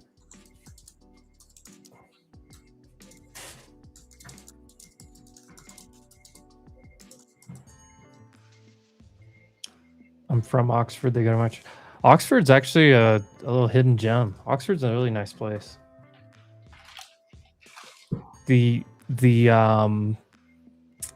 tailgate in Oxford, Mississippi, is one of the, I don't want to call it underrated, but it's one of the most impressive tailgates you'll ever see anywhere in all of football. I mean, they have like chandeliers hanging from their tents in there, and like people actually serving the food, and you're like in the middle of nowhere, Mississippi. Super nice.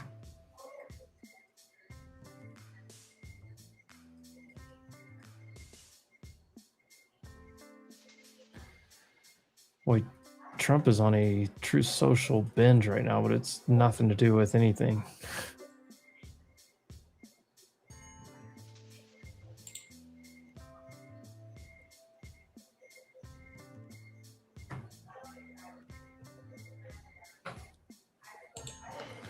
What is Bookmap doing? Oh yeah, there's huge order on Bookmap.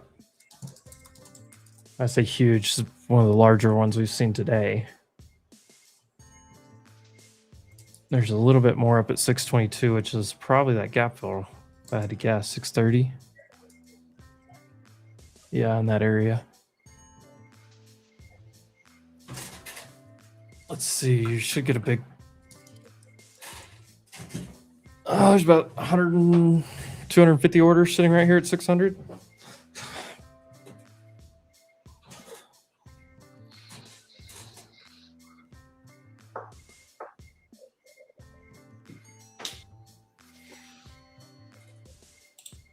Nvidia made a new high. Nvidia's back over 220. Wow.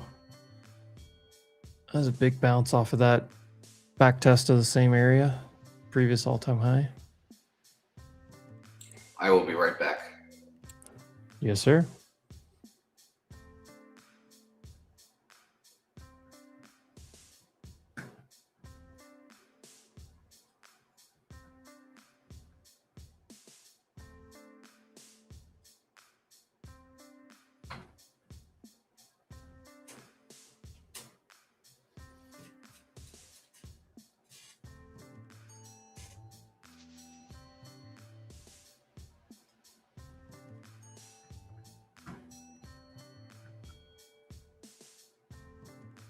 Yeah, you've gotten full IB extension on everything.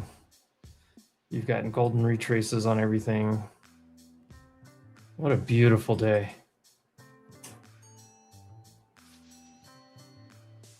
Caston, you're short? Is this thing like really does a blow off top? I could probably get on board with like a scalp back short. This is such a strong trendy move.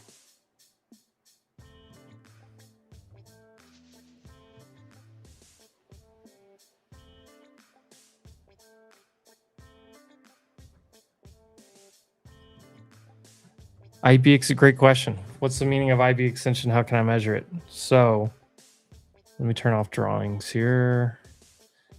Let me go over here to NQ, drawings off. All right, so IB stands for initial balance. It is the first hour of the market. So whatever the high and low is of the first hour, I have an indicator that does it for me. But whatever the first hour of the market is, that's your IB range. And then if you think about it from like within the IB here, let me come over here. So there's the IB range. You have a midpoint, you have 25 and 75% like retracement areas. So here's a midpoint, here's 25, here's 75. And then if you take that range, whatever it is, and just double it, that's one full extension. And then obviously if you take half of it and add that on top, that's a half extension. So there's a full and this would be the half. So when I look at it, I see like based on whatever the range is of the first hour, I look for extensions of half of that range and then a full range if it's a really strong day. Anything beyond that is usually out of the ordinary. There's statistics that back up all this that you can go with all this. Here's, ES, same thing. ES, you had what? Basically 30-point IB range. So half extension would be around 15. So like right here. And then if you took the full range, 30-point full extension, there it is right there. Good way to set some targets on extensions, especially when you I guess today we do have some price action here, but those orders never filled there, by the way. It stopped one tick in front of them on NQ.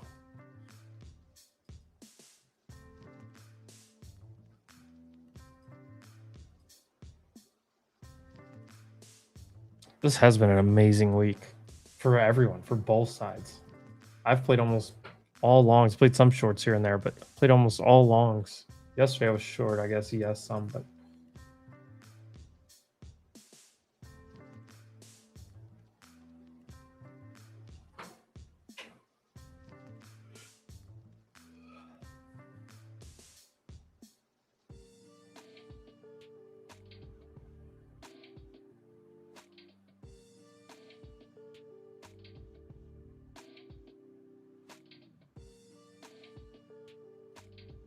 top 10 day for you. Let's go, NY.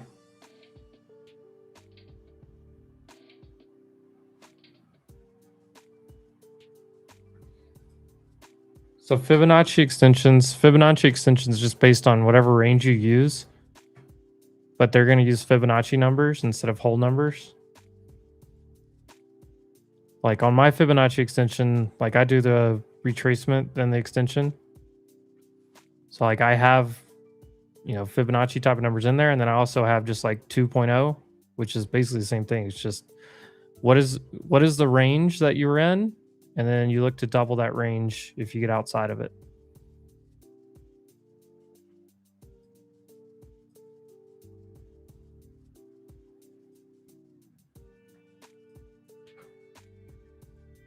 RCAT.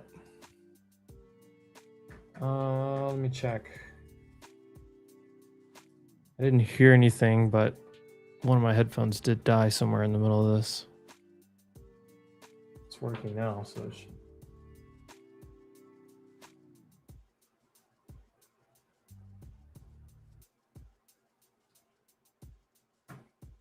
I don't see any news on RCAT.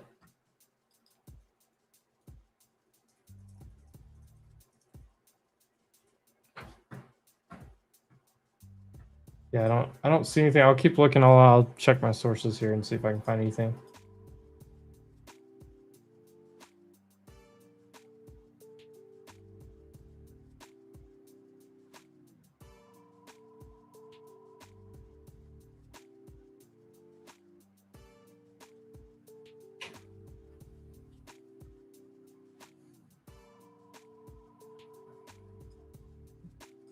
What would you say the biggest proven edge out there for, or the indicator with the biggest proven edge out there? 200. I mean, look, indicators work because enough people believe that they work. I mean, do you consider volume an indicator? And what do you consider as indicators? I mean, if you're talking like, I mean, you take indicators, because indicator could mean like something that just marks stuff on your chart, or there's like obviously SMAs, EMAs, there's Bollinger Bands, there's RSI, there's MACD, there's like all kinds of indicators. Indicators, like, and most of them are, they say that they're lagging. And the reason they say they're lagging is because they're historical, right? It's just historical data. Yeah, Tommy's hitting it right there. It's just the history of what's happening.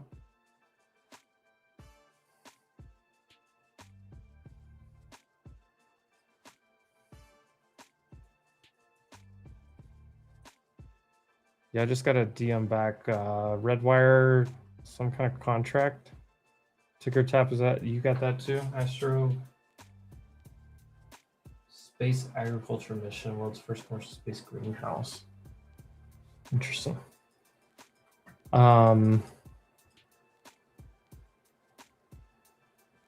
yeah, so when I like indicators, I think people have to be careful with indicators. You have to understand what the indicator is telling you and how it's calculating stuff. Like on a 5-minute chart in a trend, there's times where like it looks like we're going to pull back to an EMA, and it's just like a guide area, right? Because like sometimes maybe you pull back, you know, just underneath it. Sometimes maybe you pull right back to it.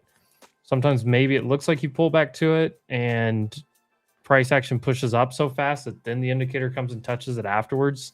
I don't think we had a great example of that today, but like a lot of days, like I can almost, and I try to say this out loud whenever I'm seeing it, but there's times where I, like if I'm short and I like a counter trend short, I'll look at it and be like, okay, well, hey, I'm going to go ahead and trim here because if it pops from here, that EMA is going to catch up and look like it touched, even though in the moment of that candle it didn't. But because the price action continued higher, that EMA, adjusted higher.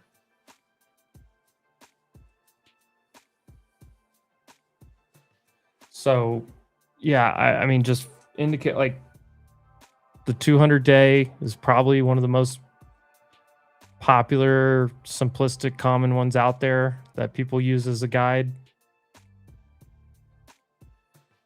But even then, like you'll see a lot of times you'll see price go under the 200-day and undercut it for a day or two and then reclaim it.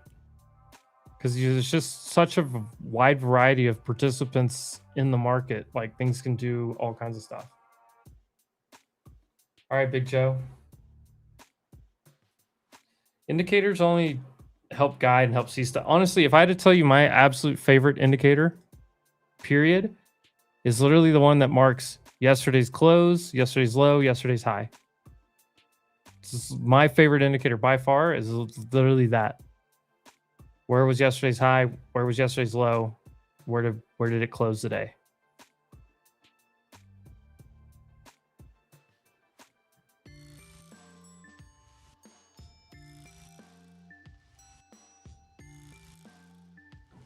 Cindy, I think what you're seeing, I think it's still just like a little early.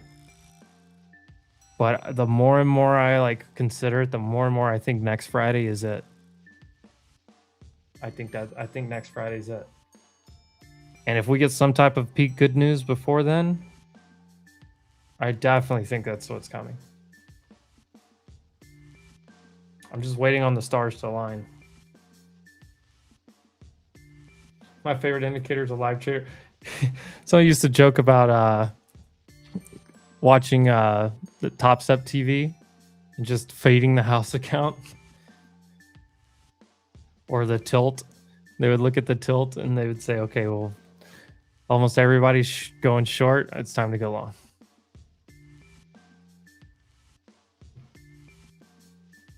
What's the name of the indicator? The one that I use for, so half of mine are from Edgeful. So there's this one called Ultimate Reversal Setup that literally, as simplistic as possible, it just marks things for me, right?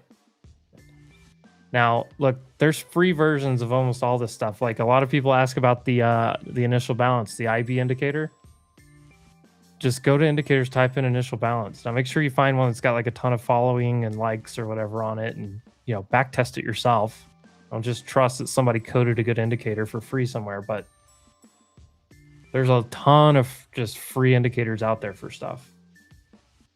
I know somebody that they said they didn't want to pay for the upgraded version of TradingView, but they wanted We like have a great free one now.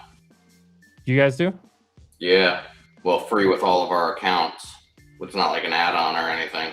Oh, it's like included with the package. It's one actually you would actually really like it. It's all smooth stuff. So all his like pivots, harmonics. Yeah, well, no harmonics. So let's see if I have it up here. Give me 1 sec. Yeah, let me put your screen back on here. It was an interesting question because the question was like, what do you think is proven to be the best indicator out there? And I was like, I mean, my take is always indicators only work because enough people believe they work. Like the 200-day moving average only works. There's not like any crazy math behind it. There's just enough people that believe it works. Systematics that are running it. And, exactly. There's enough people that use it that's why it works.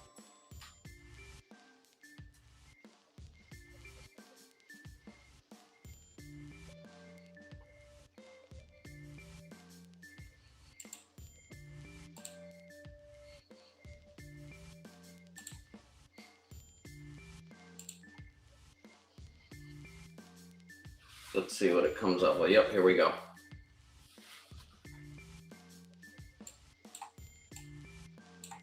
So you can, this is the free one that comes with all clear plans here.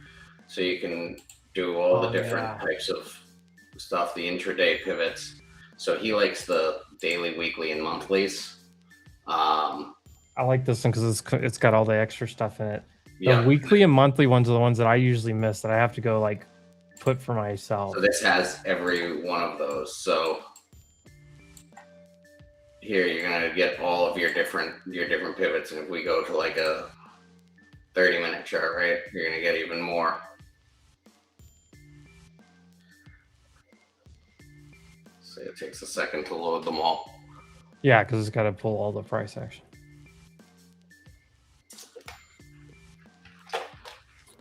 These orders are still sitting here on NQ. I haven't filled. I'm long NQ. That Cypher got long again. I kind of like the Cypher approach because I feel like it's a microcosm of the entire market right now. Just it buys pullbacks in direction of trend. yeah. Just imagine if people did that period for the last 2 months. So like up here is your resistance 1 weekly pivot. The yellow is always a really powerful one. I can't remember what yellow is. Where is it? Oh, daily pivot point.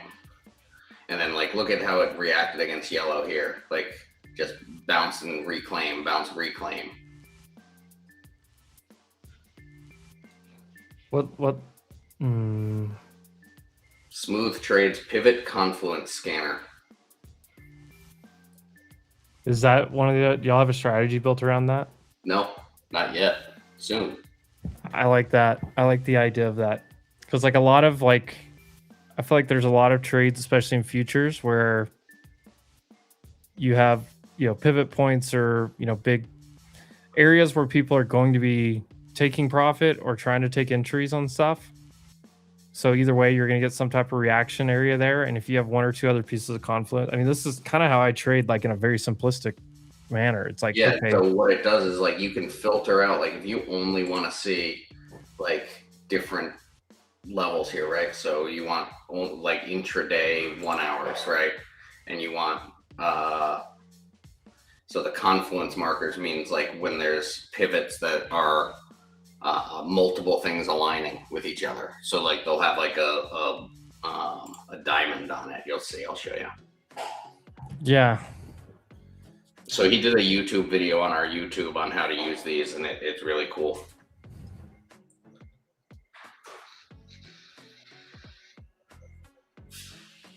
Takes a while to load.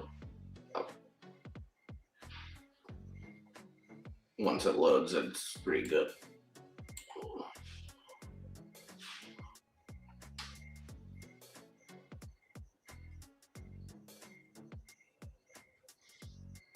There we go. So I clearly have too much stuff on here, so let's remove that. Let's remove week, daily, week, and daily. Yeah, there we go.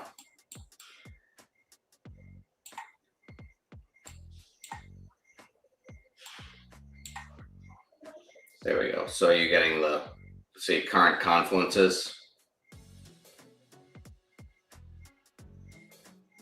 Then here, confluences, the Camarillo pivot, Fibonacci monthly R1 pivot is here too. So you can see where your confluence spots are. And if they line up with things like this, like right now, this would be, he's probably sitting short up here. You know, this is an hourly chart, but if you go to like a 15-minute, it's going to take a second to load again. You know, that's, you're going to see probably why it's up here. It's probably up around somewhere in here.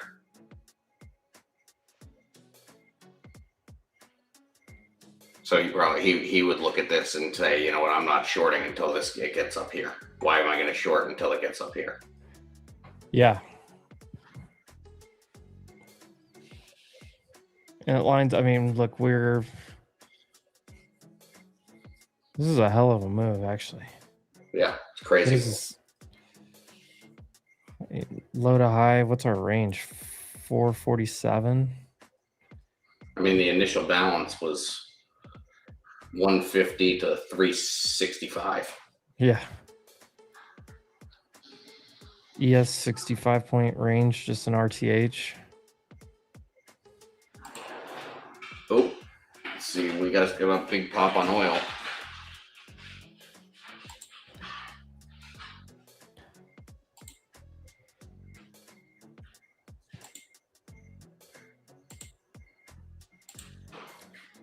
Let me see if there's a headline here.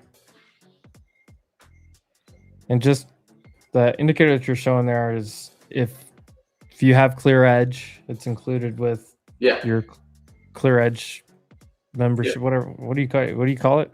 Subscription. Product subscription. Yeah, I could think of the words. And we're adding more and more sort of free indicators to our plans, and trying to do more manual trading too. I think automation is the most powerful when you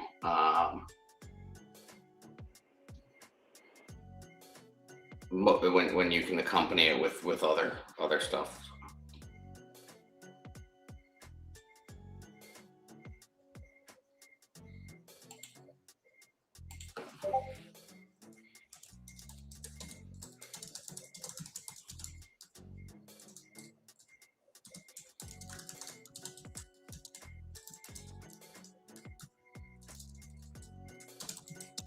I don't see any headlines. Did oil just settle, I think, actually? Yeah, it should have been the settlement there. But I don't... Big pop for the settlement.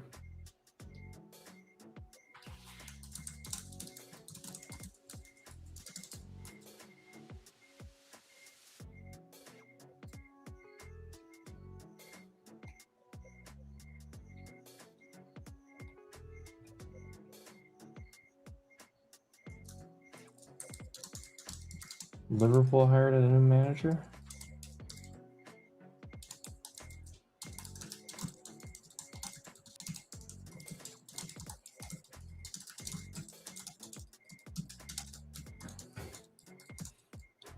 For the second time, they've come right up to...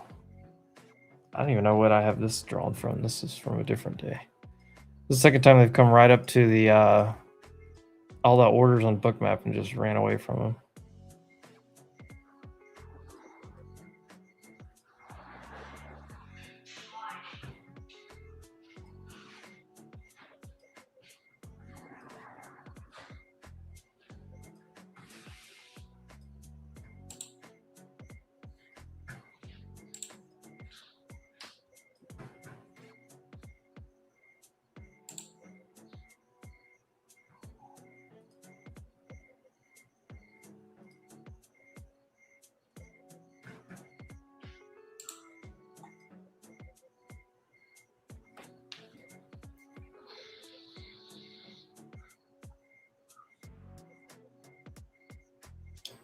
That is the pivot point of yesterday's range right there.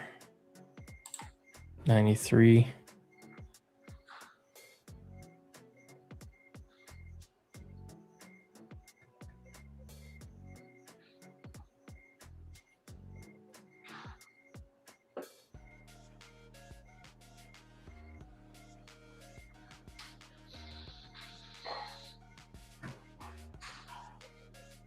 A weird pop on oil. I don't see any headlines.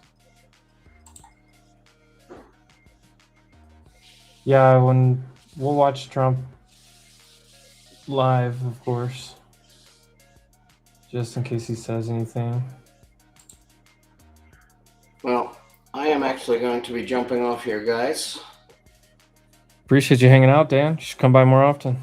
Absolutely. Glad Always to a pleasure. be here. Like it's been a few weeks since I got to talk with you. I know you came on Spaces once or twice. Yeah, it's been a crazy couple of weeks. We've been doing some onboarding of some very large groups for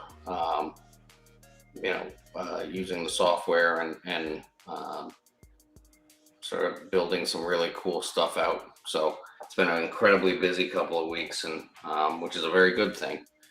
But we gotten to a point now where we're just onboarding a massive amount of people. So it's a really cool thing, and I'm glad that the people are liking the software. I loved watching you guys go from B to C, because you went from A to B before you even got public. But going from B to C, and then now you're going from C to D and really getting out to the world. It's amazing. Yeah, I mean it's been a cool cool thing. I mean, we're not even close to our 1 year anniversary. Really, the public launch was November, so we're still 5 months away from that. You know, before we really launched the software to the public, we were on Spaces, you know, showing what it was going to do, and it was a much different software than it is now. And we've been taking all the feedback we've gotten from everybody and just making it better all the time. Absolutely. It's good stuff. Yellow low, Jackie, I'm sorry, what are you asking me here? So that was 3204 was this one here, if that's what you're asking. What does it say? Is it, what's that, previous week's low or something? PP prior something. Pivot point, weekly pivot point. Oh, it'd be interesting to see how that's calculated. So the yellow low was this one here. Is that what you're asking? The IB high was a multiple pivot point confluence. Yeah, so that when the yellow dots, these are the confluences. So like this one here at 3738 is going to be your next big one on the upside. And then if we sort of go down, the sort of S1 weekly here is going to be at 29,873, but saw sort of the IB low here at 3150, but that pivot at just about 30,200. That was the one where it broke below reclaim. So that would have been the trigger to get long on the reclaim that second time. It's clearly, you know, when you reclaim these major levels like that, you know, it's a very easy trade. All you do is you take it long here and here's your stop, right? That's how Smooth trades these things. So there's your stop, or roughly. He's long on the reclaim of that level. You know, long when the stop's below the IB low. You know, it's what I like about these is it gives you a very clear trade setup, so you know where your trade is wrong. You know where your where you have an opportunity to go. And what I think it does best for someone like me, you know, I'm a mean reversion trader. I'm some mean reversion trader. So I'm trying to find a spot to short this, right? This is a major move and retracement back up. So I want to find a spot to short this. It helps me stay out of a short, like until I get to one of these confluence spots. Oil still pumping, and maybe I'll stop out. I wouldn't say pumping. It's barely over this 93 area. If it loses this 93 and a quarter again, I can see it going right back to the lows. But this is a triple bottom, so I might actually flatten that trade and intervene on that trade. So Yeah, and it was also, I mean, so the oil settlement happens right there at 230, and sometimes you just see like those. You'll see it pop, these right? price spikes, you know, because people cover positions or put on new positions. Yeah, right. Yeah, so I mean, if we fall below 93.25, I think oil's a good short again. Or 93.20, let's say. So you fall below there, you could short that against this high, against this 93.50 or so. It could just keep pumping and going up, but I like these sort of breakout failures. That's one of my favorite trades in the world, sort of fake out, breakout. So I'll usually wait until you see that breakout and then wait for it to fail on the downside. And then I have a clean spot where I can be wrong and see if we can get something to stay back in range.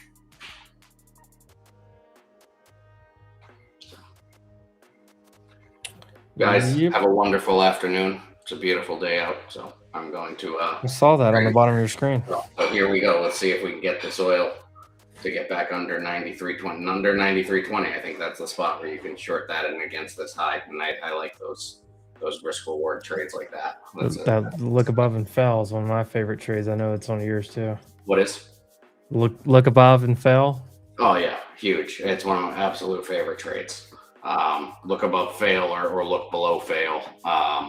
You know, breakdown fake outs and breakout fake outs are those are my bread and butter. You know, I'm like something like this, right?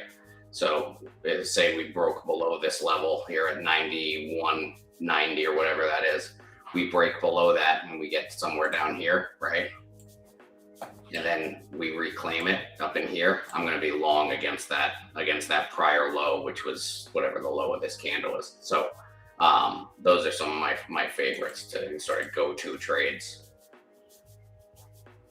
Yeah, Hood is having a good day. Humana is also having a good day. So I run a pretty concentrated stock account. Right now, my concentrated stock account is RH, Restoration Hardware, I entered around 110. Humana, my entry was 240. Robinhood, my entry was just under $40. Hey, me too. The ones in here, I gotta filter out what else is here. Oh, and Rivian at $12.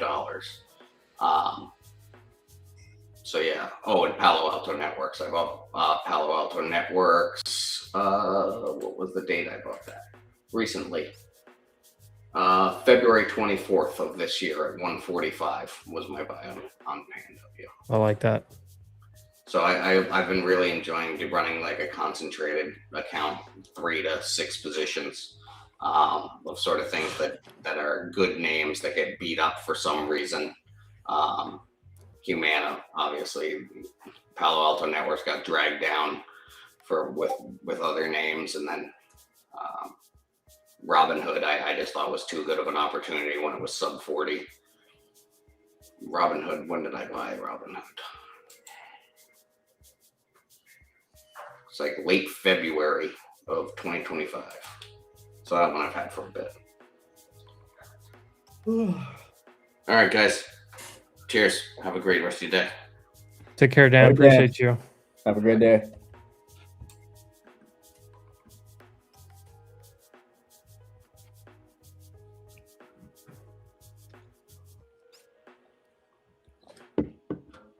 Oh yeah. Now we get to I hope Trump comes on right at Power Hour Bro, because he hasn't spoken in days, has he? yesterday we watched him. Remember? I mean, yeah, true. We did. But before that, he had Good reminder. It I had did been several days. about that. Yesterday after hours. But I hope it's one We're of those just so long-time used. We're events so today. used to him speaking every day, like multiple times a day, that I'm like, whoa.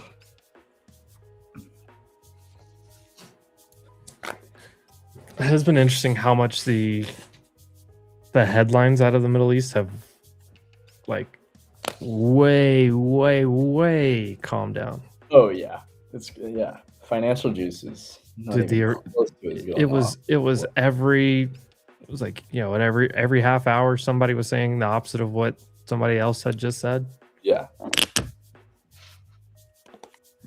Trump will be at Game 3 NBA final. Of course he will. He's a New York guy, though. It makes sense.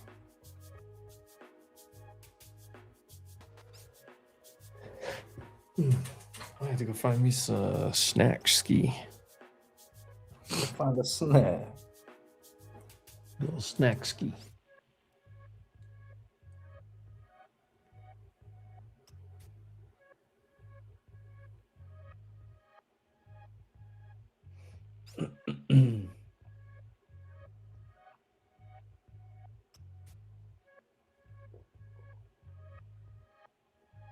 I really need a nap ski. On card.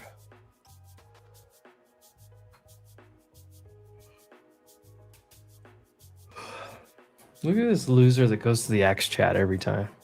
You see this guy, Jordan? Hold on. I bet he's wearing Crocs right now. Who? Oh, There's Whale? this one not guy Whale. that. Yeah. No, it's not well. Not well. I hopped on Spaces for a second yesterday. The goat. I've been seeing them on Stocks and Spaces lately a lot. Shout out. Homie kills it on the leverage ETFs, bro. Shout out Leverage Shares. Yeah. Speaking of, sponsor Yes. of the stream, guys who do this for free all day, every day. Sponsors make it worth our time. Shout out to Leverage Shares. Go to leverageshares.com. Make sure you read the prospectus. Make sure guys know what you're doing. I mean, so yes, people crush it with 2x ETFs all the time. Please learn how they work. Go read about them. Actually do some due diligence. Look in here. There's let's see, I think it's under Trading Hub. There's an education piece. It tells you about how they work. But shout out Leverage Shares, sponsor of the stream. LeverageShares.com. Shout out. Ooh, and that's a really interesting thought, Data J. No PDT.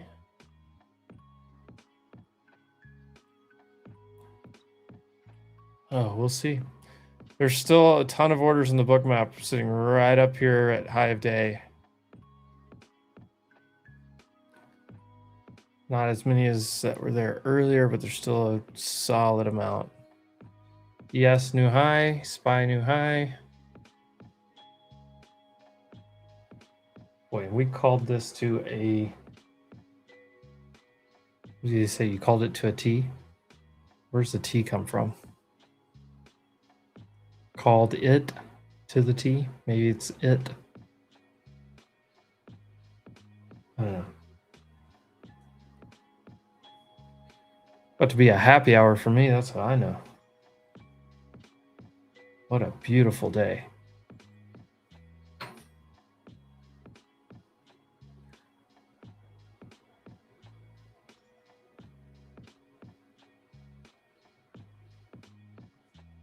I haven't looked at ANET's chart. Let's look at that one, Dole Cameron. Right off the 21. Jordy rugged himself. Nice. Does Jordan have a ponytail? No. No, it's because there's something behind you. Yeah. So like the edge of your chair, the way it was like down the side of your neck. I kind of see what he was talking about. Where do you see that there are orders up there? Two places. One is Bookmap. Two, I can see it on the DOM. And there's only 120 or so at this point. There were way more earlier. There's about 250. They pulled those away. I know next time we talk to Paul, I'll ask him if they're gonna do any short, like, because there's even some that are like they're not even leverage shorts, they're just inverse.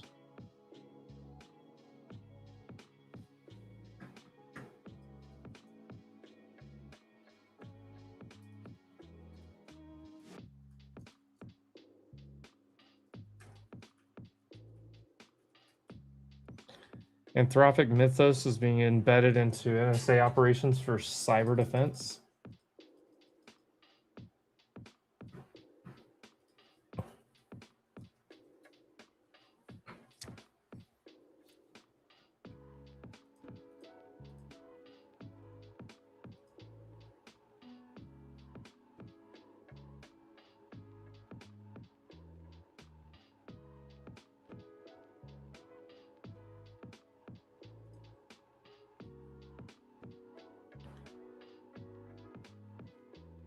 Let me go look for a snack.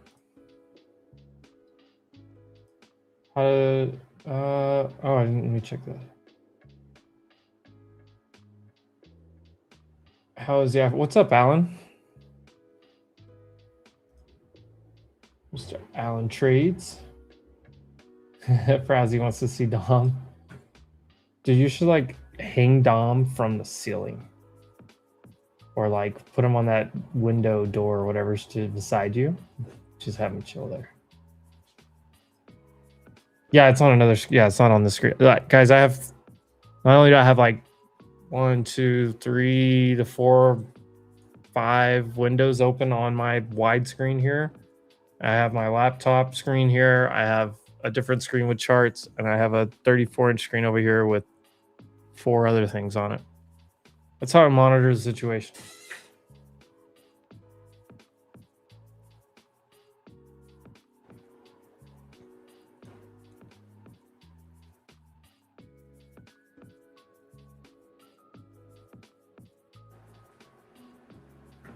In case anything goes crazy, I'll be right back.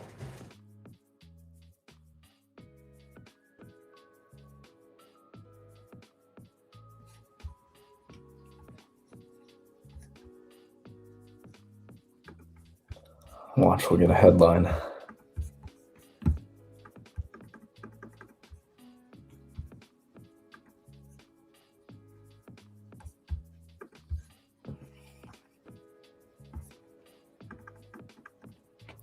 I know, things always happen when Emp walks away, man.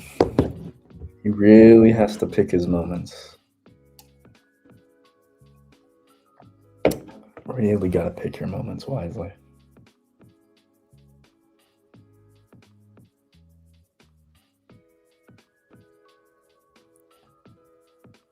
Afternoon's good. Alan's chilling. This market is whipping still. My goodness. Wouldn't move. I caught longs. I caught shorts. I did my deed for the day. And now we're 7 points away from previous day high on ES.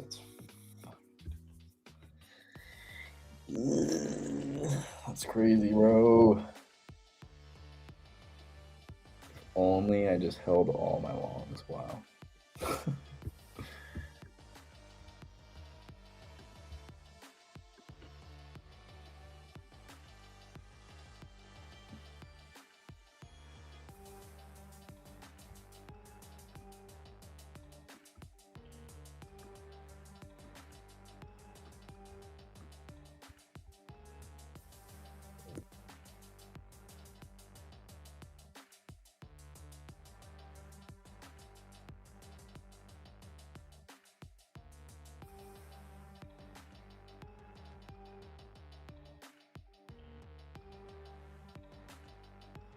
Bro, what happened to me? I got rugged again.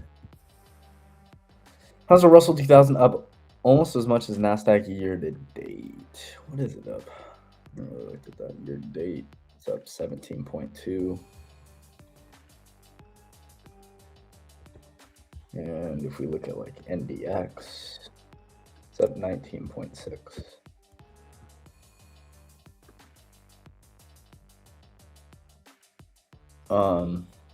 I also don't think it dipped as much as NASDAQ did during the war.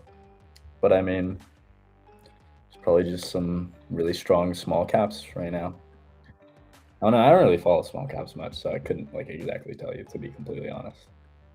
I'm not really looking into that stuff to be honest with you. But yeah, there's likely just some sectors within small caps that are absolutely ripping and have had strength. Sure, there's some that we probably talked about here and there. Where's my charge? How's the Cali life been? It's been good. It's nice and warm, that's for sure. I hate the time. I hate the time zone here. Time zone sucks, dude. But it's nice to see the fam, see some of the friends. It's a good time. I miss my setup though. I miss my PC. Trading on the MacBook honestly isn't bad at all. It's more just like, I mean, I don't even, it's not bad trading at all. It's more just aesthetically pleasing being at my setup versus just being on my laptop. I trade the same. It doesn't change my trading really. Still looking at the charts the same.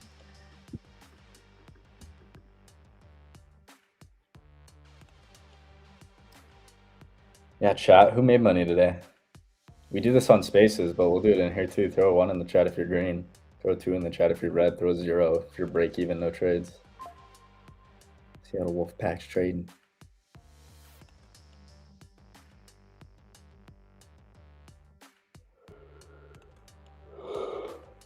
Ooh, 1-1-1. Let's go. Kill us.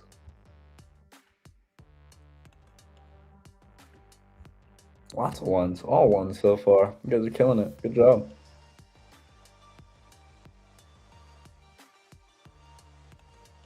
Red, all goody. Nate's red, all goody. Happens. Jarrett, no trades. Lenny Allen, Izzy, Lucas, Frosty. Stay frosty. Big Green looking good. Let's go. Minxie. Minxie's in the chat. What's up, Minxie? When you gonna hop on? Or you just stopping by for a minute? So what are you ladies doing? I'm about to have to take care of kids. This is what I'm about to have to do.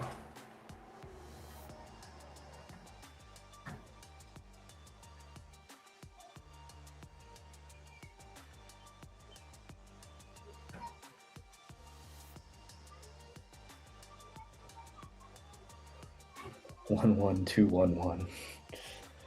Running 5 accounts. I love it. Like how you put the two. Like how you put the 2 in the middle. Yeah. It wasn't 1 1 1 1 1 2 or 2 1 1 1 1.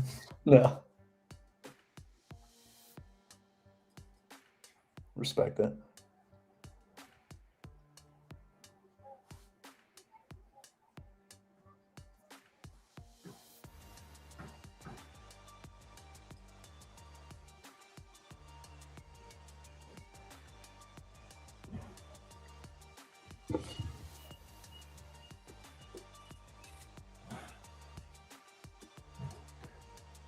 Look, we get a big sell candle as soon as Minx pops in the chat, and she's still got her power.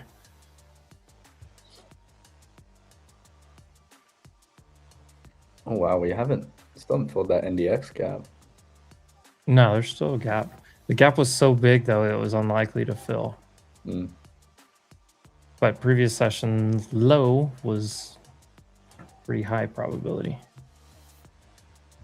SPX filled it and more. OCD clogged in there.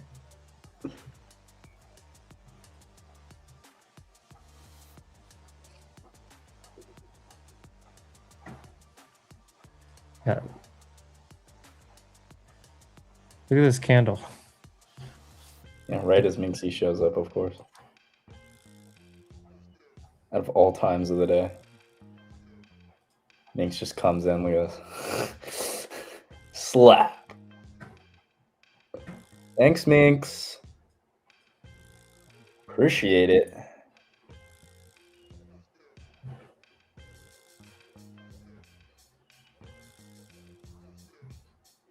Unusual activity in AMC. Oh boy.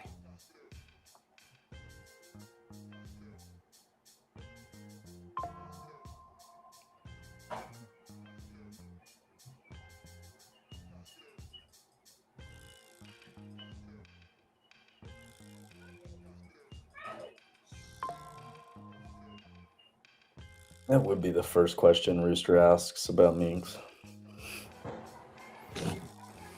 Goodness.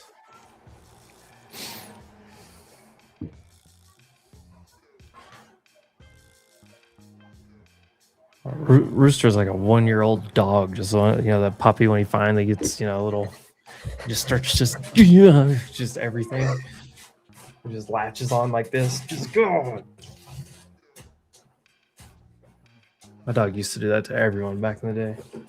So I'd take my dog to the to the dog park, and I just it was just he just hump every dog in the whole dog park.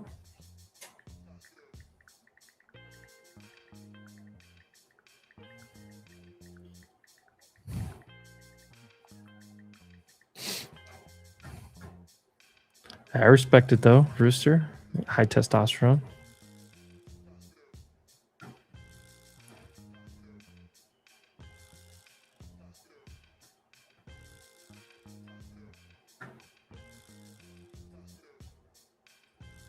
What a banger of a day. This day turned out way better than I thought. I was waiting for a day that just read smooth like this too.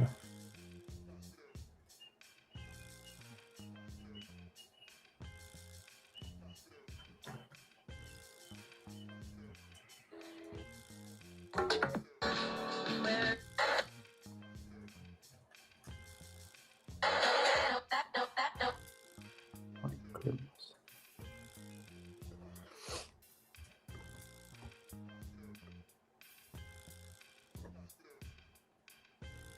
KOPN.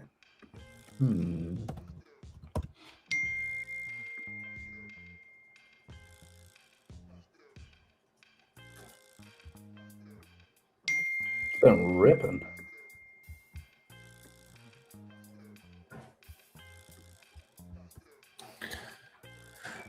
Quick reminder as you hear a little bell right there in your ear, turn on notifications.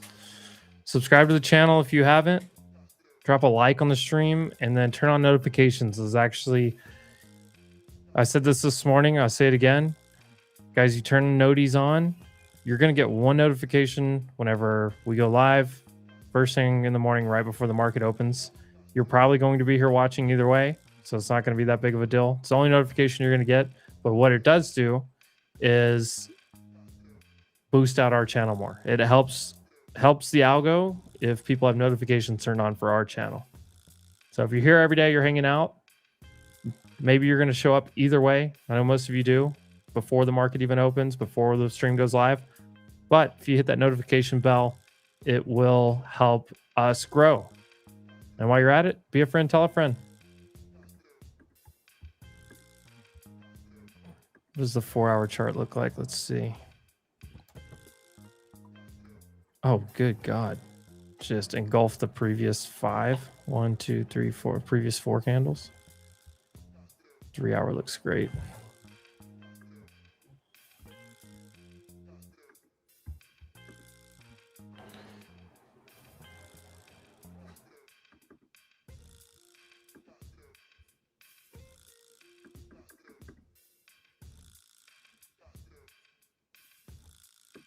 What a nasty move from that 4-hour gap.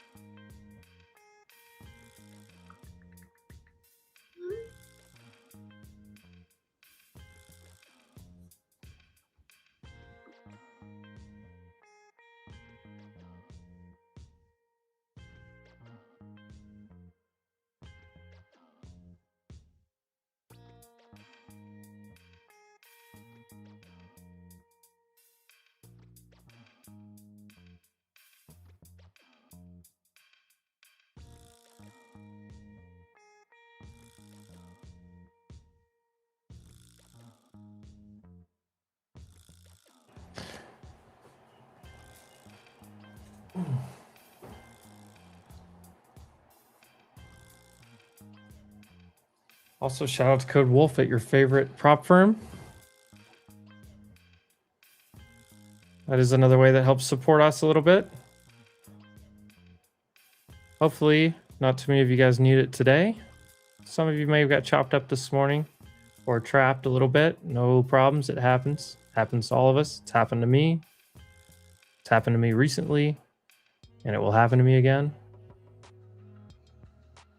Thankfully, I've done pretty good with the risk side of things lately. I am going to throw up Trump Live as soon as we get that. You never know. Something's scheduled at 3. Sometimes it's actually scheduled at 3. Sometimes it's scheduled at Trump's 3, which is 42 minutes later. Don't worry, I am monitoring the situation.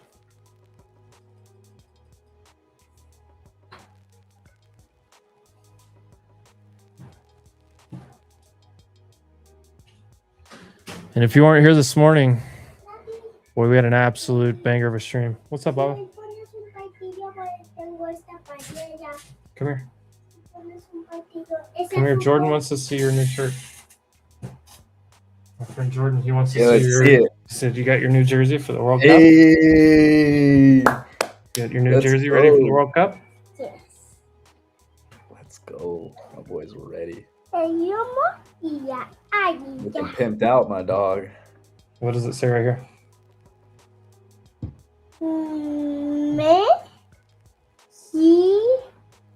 Mexico. Yeah. Mexico. Loud and Mexico. proud. Say it with There your you go. He's chest. learning to read. Good job, buddy. Let's go. Mexico. He read that all by himself too. That was Ya awesome. tú sabes. Good. Go Max.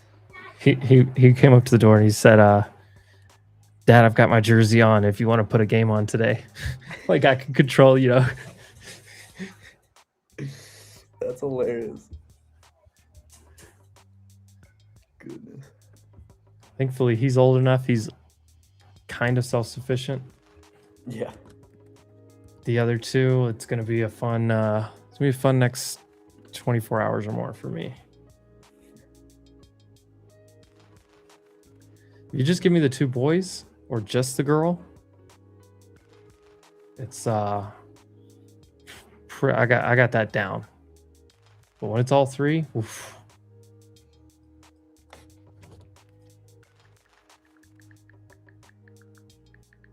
Gary says he misses those days. Yeah. I'm blessed. That's all I can say. Absolutely blessed. Is this a bull flag? New high on ES. SPX is just going to hit this 6,700, isn't it?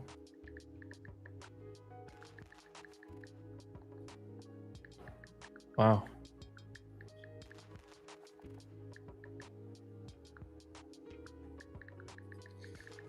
Did he say Messi goat? He doesn't know who Messi is. Honestly, if you ask him who Messi is, he'd probably say it's my old dog.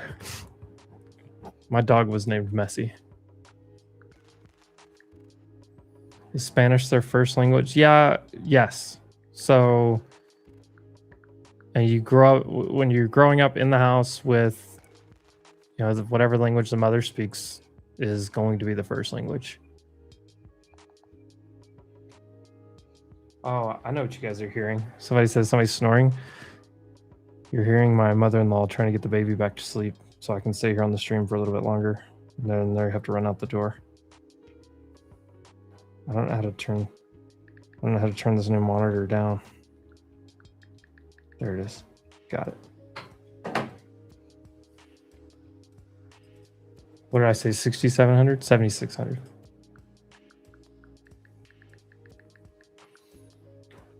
Yeah, Gary. But so my oldest son was born in the US and was around a little bit more. I mean, it was until he was 2 years old. He was around a little bit more English. And I always put all of the videos, like YouTube, movies, stuff like that, I always put it in English.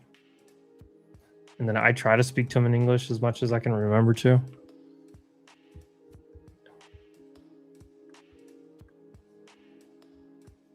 But mostly they understand English super well. They won't speak it very much, so. I try my best.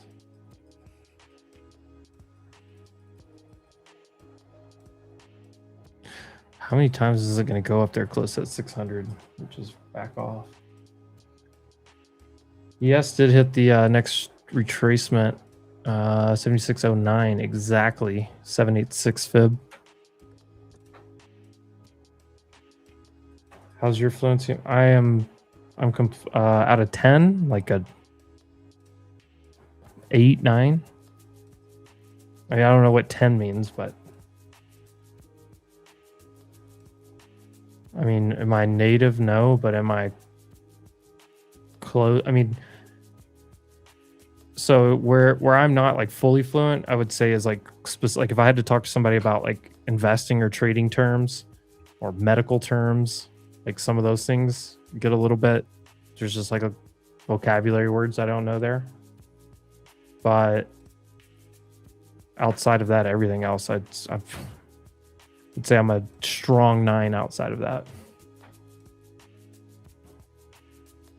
Mateo's son, yeah, yours is but it's because it's in the opposite scenario. So here's Spanish at home, but has all English around him. My kids are now hear English at home, and not even that much, just for me. Lower high.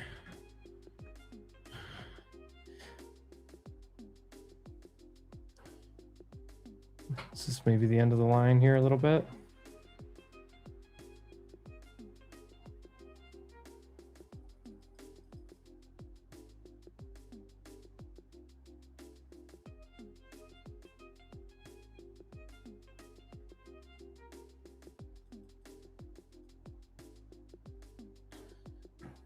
The White House account's not even live yet, so it tells me there's still a decent amount of time before Trump comes out.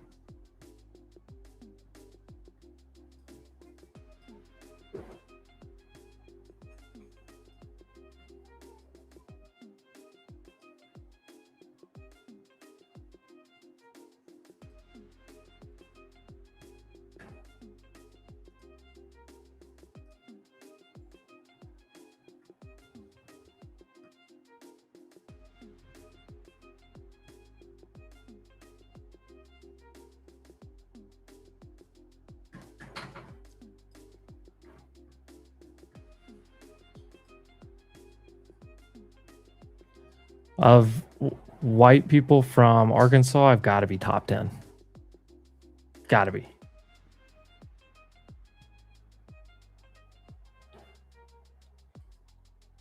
I mean, more like probably like top 2, and I'm not 2.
BMW.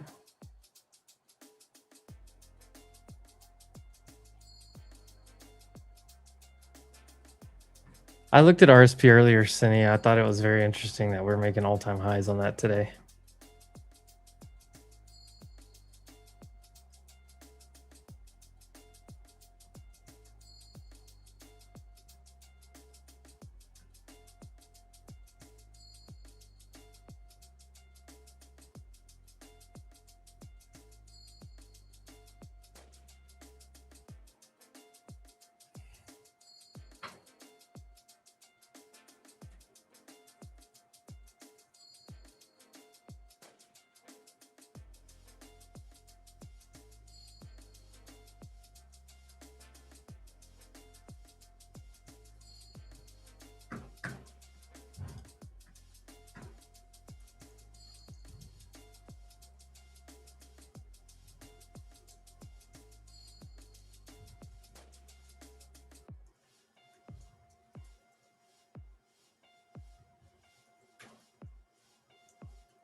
Reddit had a great back test right there yesterday.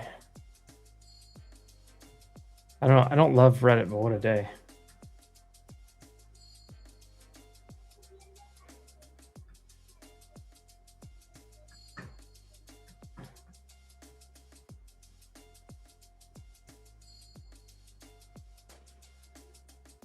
How are the internals looking? Sorry, let me catch up with the chat here for a second. Well, ADD is still over 1,000. That's very strong. Valdi is basically at the highs. So is Valdi Q. Little pullback recently, but still very close to the highs.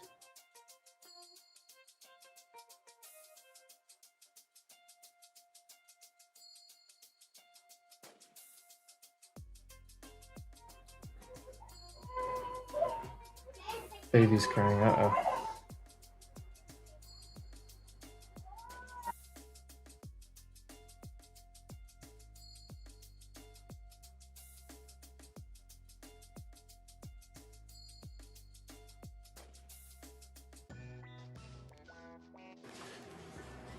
SPX bullish. It depends. What's your time frame? What's your definition of bullish? There's nothing bearish about today's action.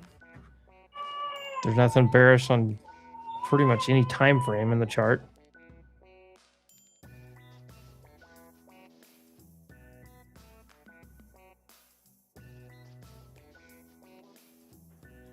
So I don't know what you mean by is SPX bullish, but or for how long you're talking about. But if you're talking about like from now until 40 minutes from now when the market closes, probably not.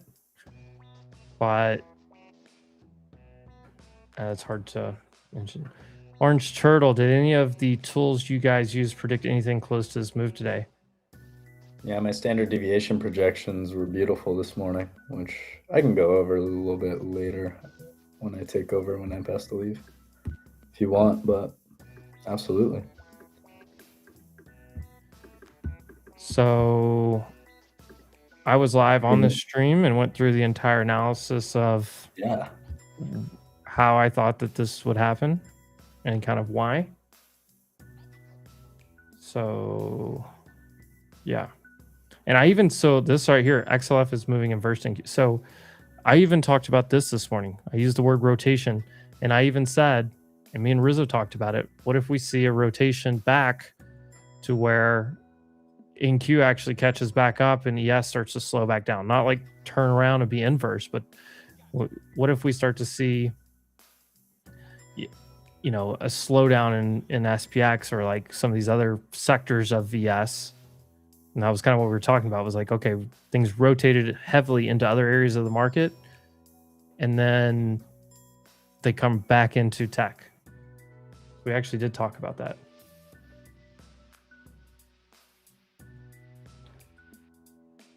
Any shot that you'll get Scott Redler on the stream? I know he does his own stream and he's got kind of his own trading service stuff going on throughout the day. I mean, I could ask him. He's going to be at our event. I know, I think you'll be there. He is going to be at our event. Smart guy, been doing it forever.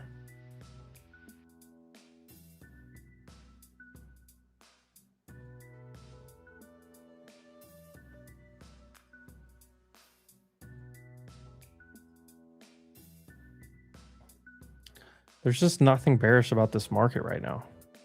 Unless if you want to try to argue the oil, like, okay, I can, like, you can make that, you could say it's a concern, and over time it would be a bearish pressure.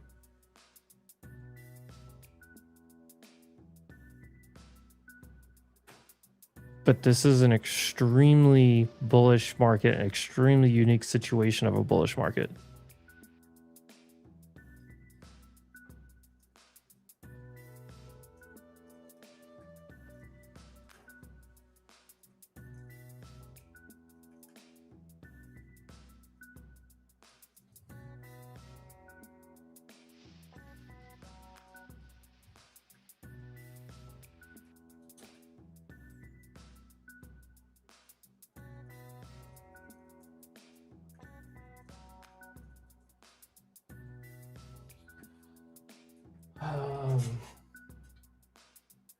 Hey, what is your opinion on where the market is going to go? You think we sell off for liquidity, for instance, used by SpaceX, and the money rotates into software like Microsoft?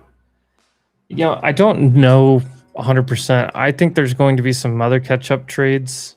So like I'm watching just to kind of see so I can be ready to react. But rate sensitive names, IWM, other sectors of the market, like maybe banks, some of these things that have been lagging while everyone's chased the semis. We see some money rotate out of there into other things.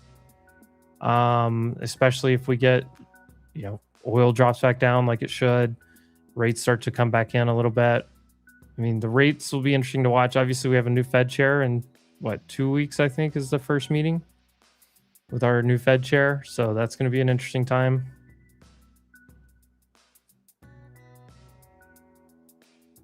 So we'll see.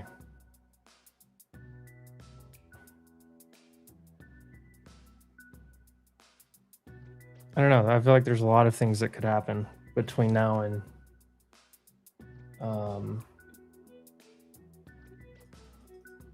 I mean, where's the market going to go? I mean, does the market need to cool off? Yes, but when and from where? That's the $1 million questions nobody knows. So like I'm looking for us to go into more of a consolidation soon. Maybe put in a range, maybe pull back a little bit, start to build a little bit of a range up here. And a little more broadening is like what happened today for a couple of hours. I expect to see that happen on a broader scale soon, where some things slow down. BA has a headline.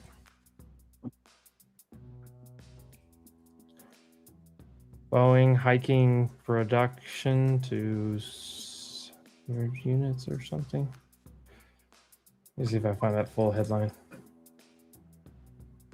70. Boeing exploring 737 production hike to 70 jets per month. It's funny you say that. Boeing getting a little pop right on that headline. Boeing has a big I mean, if you look at this on even a bigger,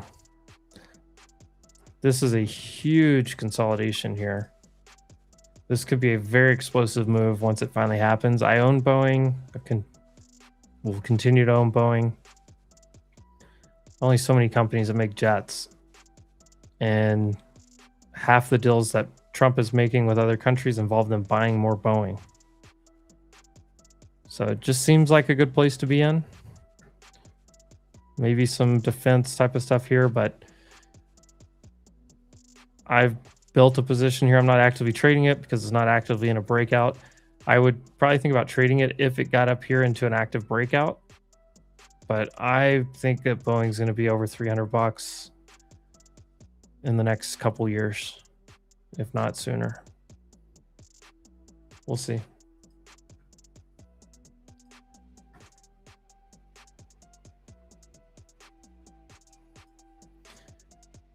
Lord of Wall Street, this could be very true. CapEx starts to slow down. Obviously, if earnings start to disappoint. The other thing to watch will be, does CapEx slow down, but do revenue streams? This is what I think we got to really watch for, and this is kind of what I think the market's starting to look for. Investors are starting to look for. All this money being spent on AI, when does the revenue start coming in from it? So I think that's the piece that you guys start looking for here.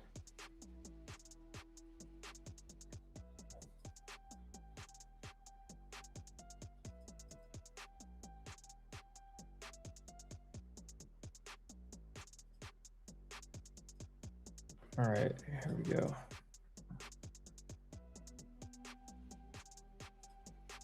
Person, Andy, congratulations, Andy, on a big victory. Thank you for your help. That's great. I appreciate it. But you're very good at what you do, and I've been backing you right from the beginning for a long time, right? Backing you too, sir. For years, that's right. You have. Thank you. Congratulations. You won a big election.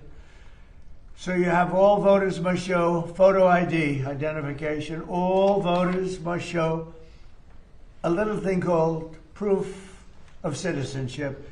Would you say that's 99-1, Mr. Pennsylvania? I would say that's maybe 100 to 0. I would think so. They say At least it should be. No, but they say it's 80-20. It's not 80-20. It's 99. And we've never found the one person. There's another one.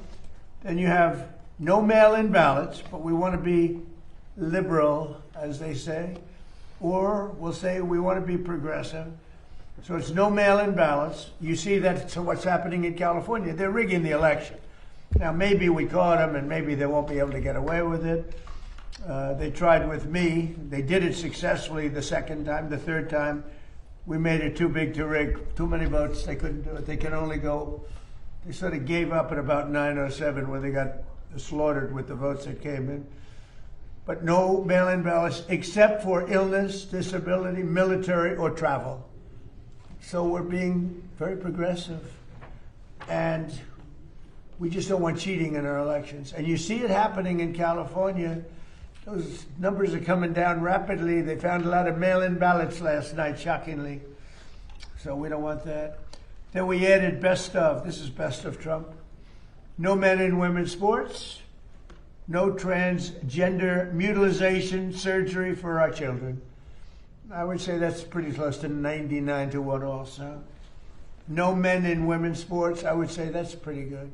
We had the quarterback, Jackson is the quarterback for the Giants. He's a big, strong guy. And I said, how do you think you do in women's sports, Jackson? He said, pretty good, sir.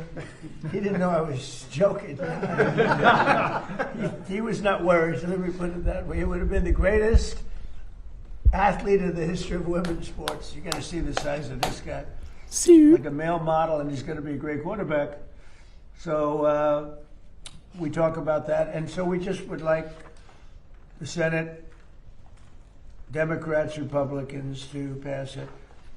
Interestingly, Democrat people, not crooked politicians, because most of them are crooked, or they're sick, or they're Trump deranged. There is Trump derangement syndrome. But the people, it's 86, 87%. Democrats. I mean, Democrats are fun. I have a lot of Democrat friends, but I don't know, for some reason, when they go into politics, they get radical left crazy, and they're trying to destroy our country, but we're not going to let that happen. So today we're taking historic action, Democrats, Republicans, to pass it. Interestingly, Democrat people, not crooked politicians, because most of them are crooked, or they're sick, or they're Trump. By the way, I already figured out exactly how to add that to the chart, and I'm doing my own version of it 86, right now. 87%. Democrats. I mean, Democrats are fun. I have a lot of Democrat friends, but I don't know, for some reason, when they go into politics, they get radical left crazy, and they're trying to. They're going to go get those offers at the figure. So today we're taking historic action to bring down the price of energy and the cost of living for all Americans with the power of clean, beautiful coal. If you look at China, if you look at so many of the successful countries, they're using coal. If you look at some of the real great failures countries, they're using wind. Just keeps blowing, and puts you right out of business. Very expensive, most expensive energy there is. So wind is not working very well. There you go. But they keep it going, and because Come on, go get it. Get subsidies by countries that are Take it to 306.40. Watch 7600. Yes. Understands numbers very well. Or Doug was SPX, very, sorry. very successful. Believe it or not, I used to think it was in 7613 on energy, yes. but he was successful in technology, and he sold his company to, I think, Microsoft, right? And for a lot of money, and he ran for politics. He ran for office, went to North Dakota, won immediately, won governor, who was very successful for 8 years. And I watched him during one of the performances of some very talented people. And I said, we're going to get him to work for us. And then I said I was going to put him in charge of energy. And he said, sir, there's a better man than me for that one. Not in all ways you feel that, but in one way, in energy, you do. And that was Chris. Business, really a big business. And it's real power. It's in terms of power, there's really nothing like it. You have so many different alternatives. They talk about some, but there's no real alternative. China, by the way, last year built 52 coal plants. They built about two windmills. You know, the only time they build a windmill is when they're trying to sell them to stupid people from the United States, the suckers. And by the way, and all over Europe, they sell the windmills, but they don't use them. I wonder why. They use coal plants and other things.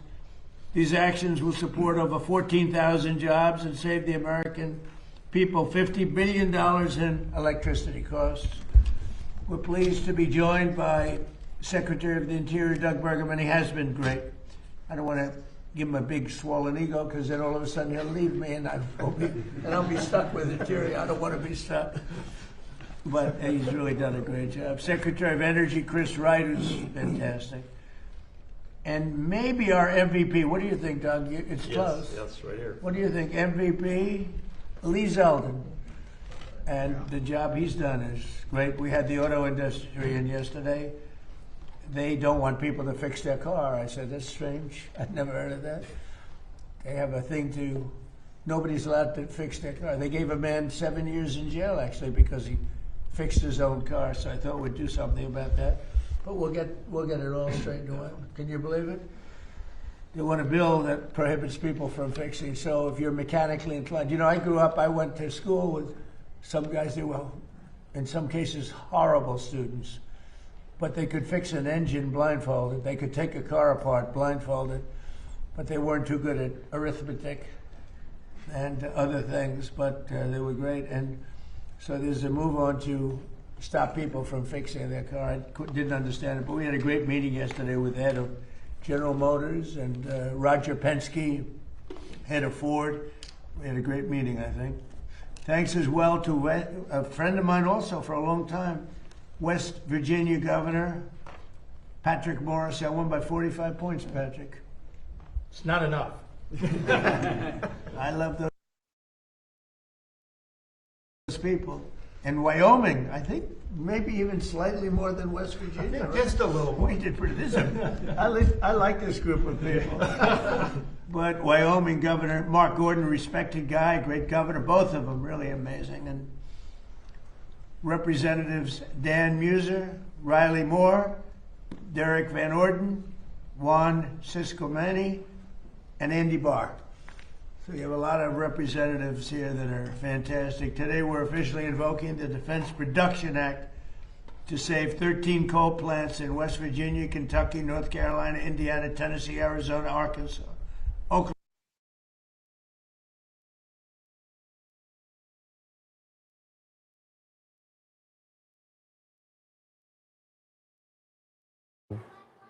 Why am I getting rugged?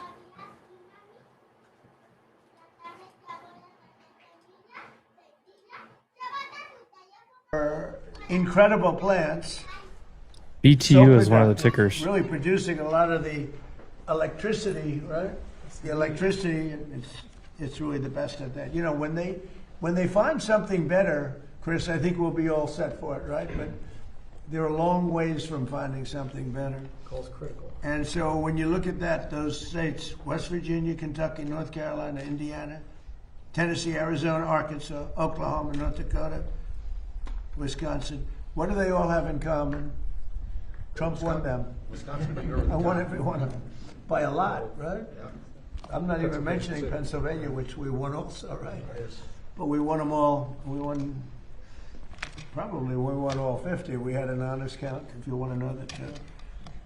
Our action will allow these facilities to invest in upgrades that will extend their operational lives for decades into the future, reinforce the reliability of our electric grid, which is really the biggest beneficiary, and most importantly, keep electricity prices very low for the American people.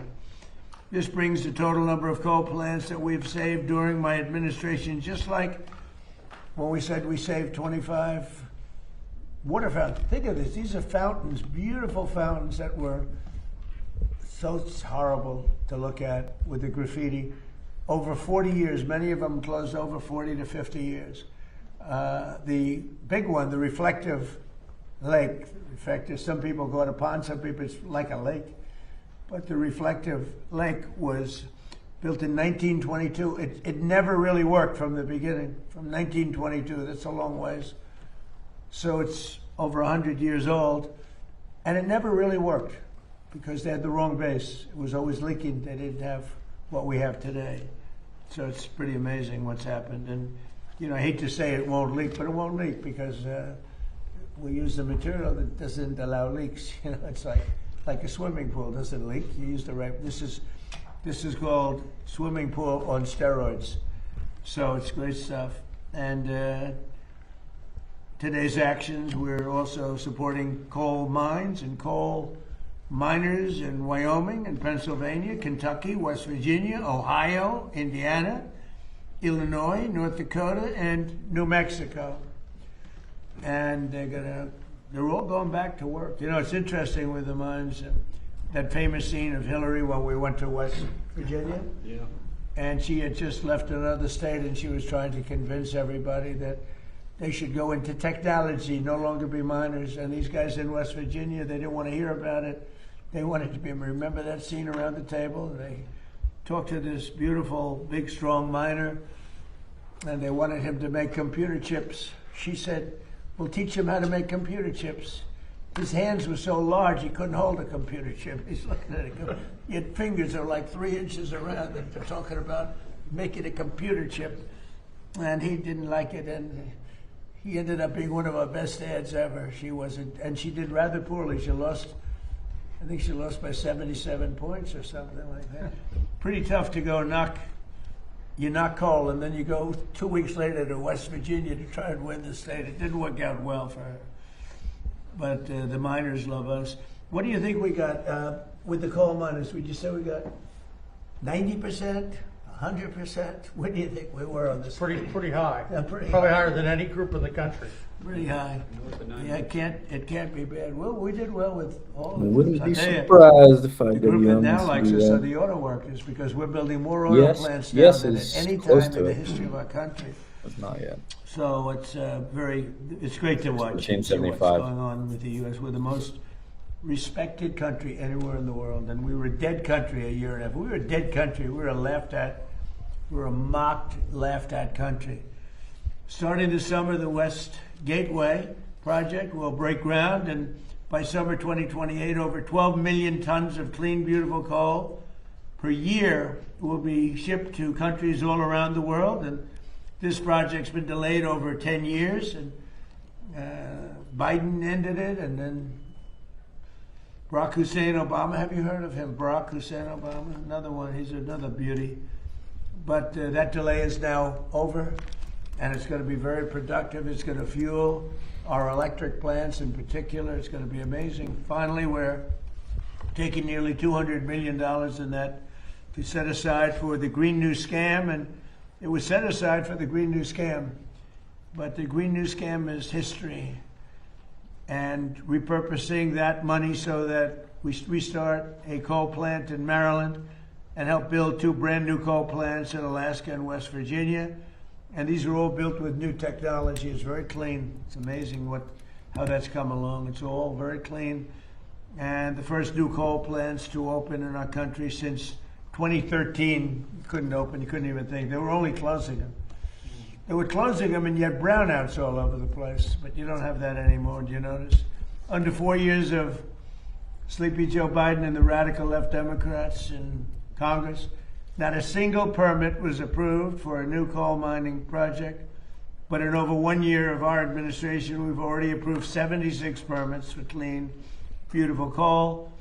Last year, we prevented 17 gigawatts of coal-powered electricity from going offline, and that's enough power for about 13 million homes. Think of that, 13 million homes at a very low price. It's the lowest price. So now I'd like to ask Secretary Burgum to say a few words, followed by Secretary Wright, Administrator Lee Zeldin, and then Governor Mark Gordon, and whoever else wants to say a few words, including my new friend, my new governor friend. So, Doug, go ahead. Well, thank you, President Trump. With these announcements today and everything that your administration has accomplished so far since you've taken office, this administration has done more to save, protect, and expand coal in our country than any administration perhaps ever. Clean, beautiful coal. Clean, beautiful coal, absolutely. And none. I'm only kidding.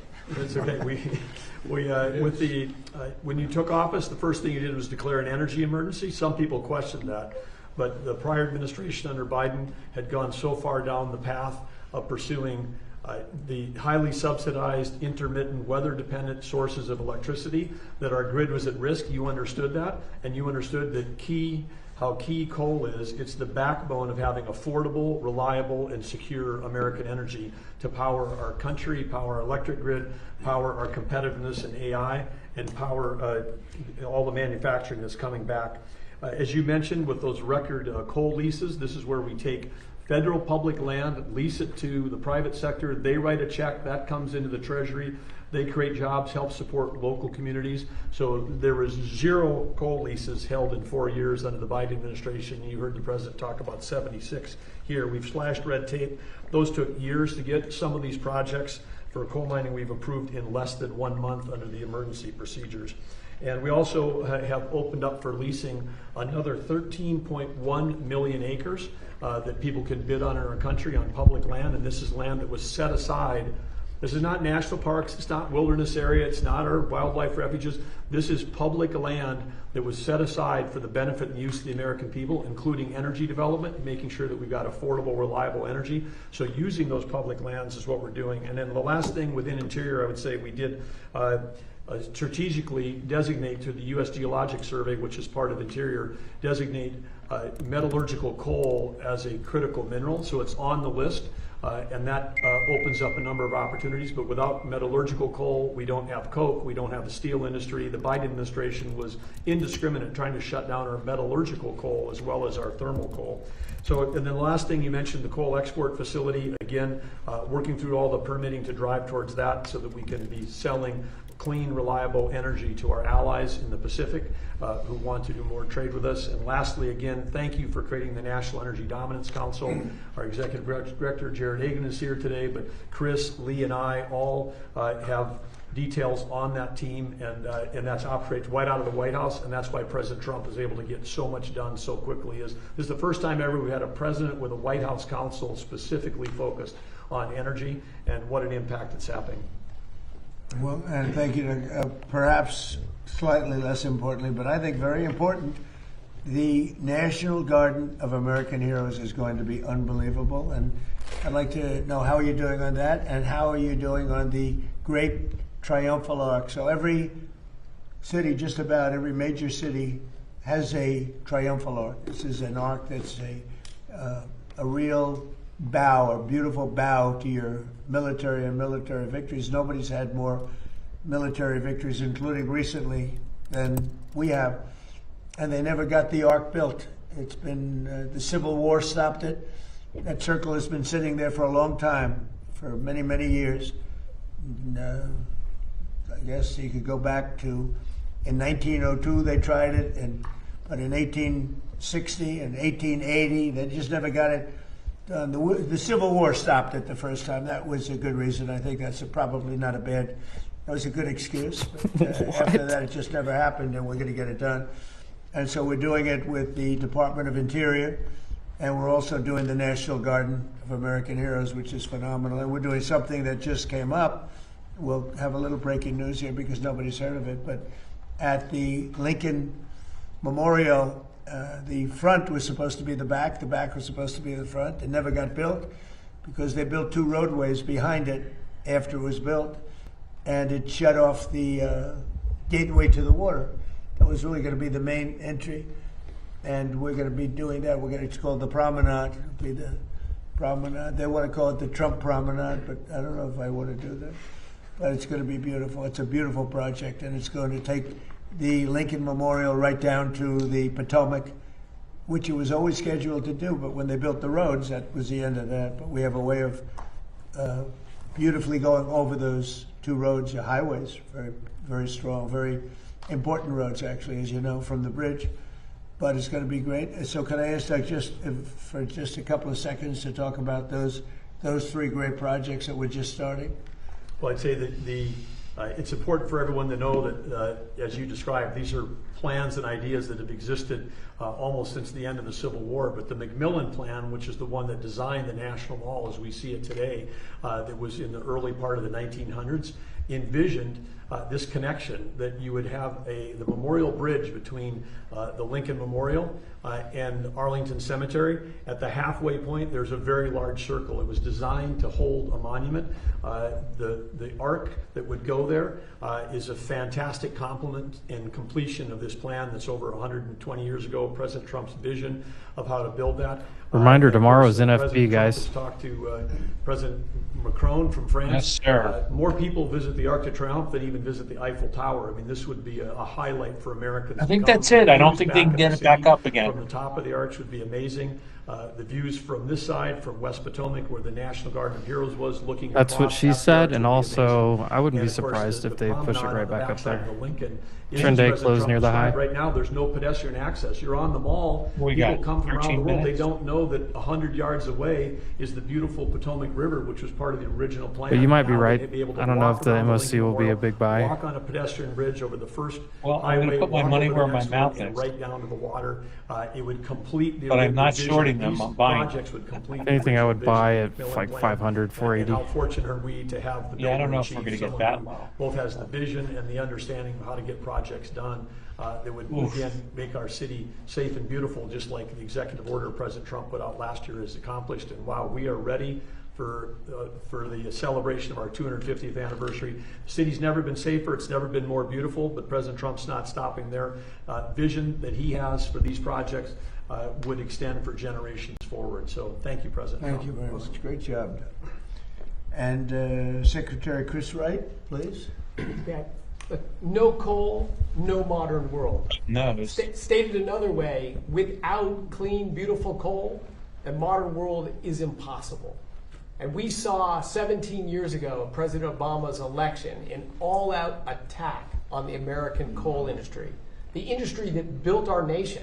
We wouldn't have the buildings, the factories, the industry, the electricity grid we have today without the critical contribution of coal. It's been the largest source of global electricity for 125 years in a row, and will be for decades to come. I don't know. In the United States, it remains a critical source of our electricity, also a critical source for our industry. Can't produce steel and cement and other materials without coal.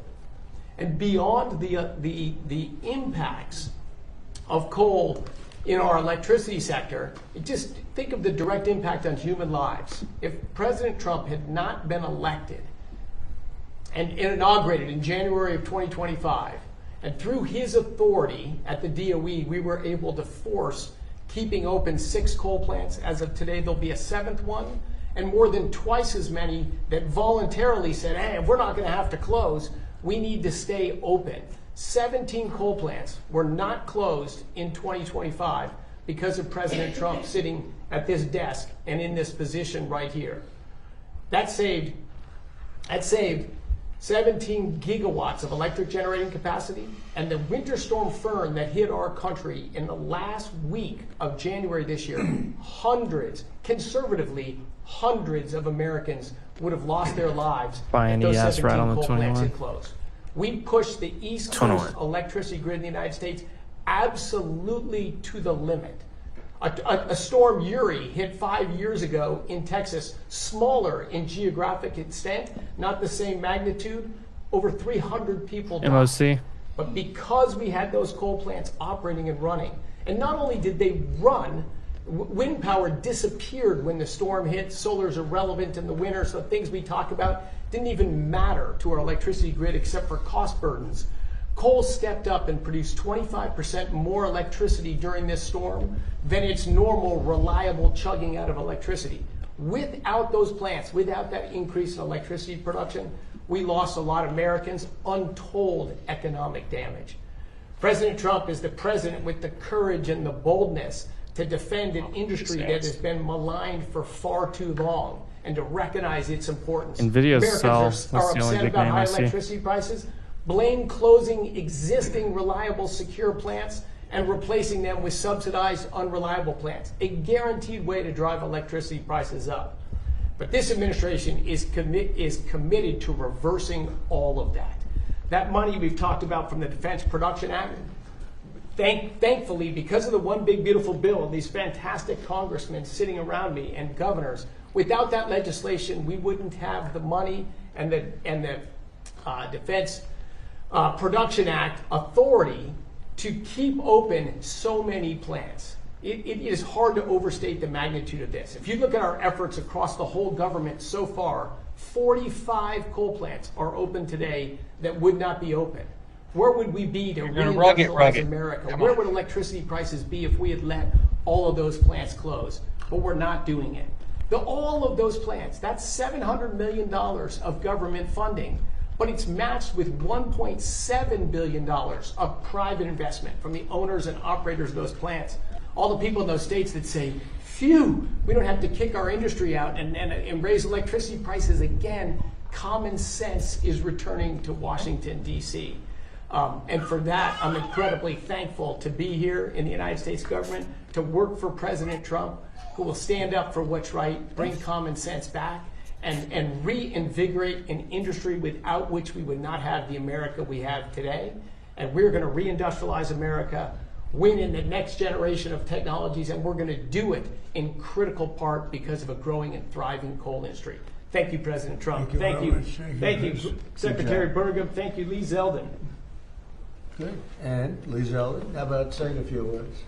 For so many Americans, clean, beautiful coal is their source of heat, of energy, of warmth, of a job, an economy, a community, a family.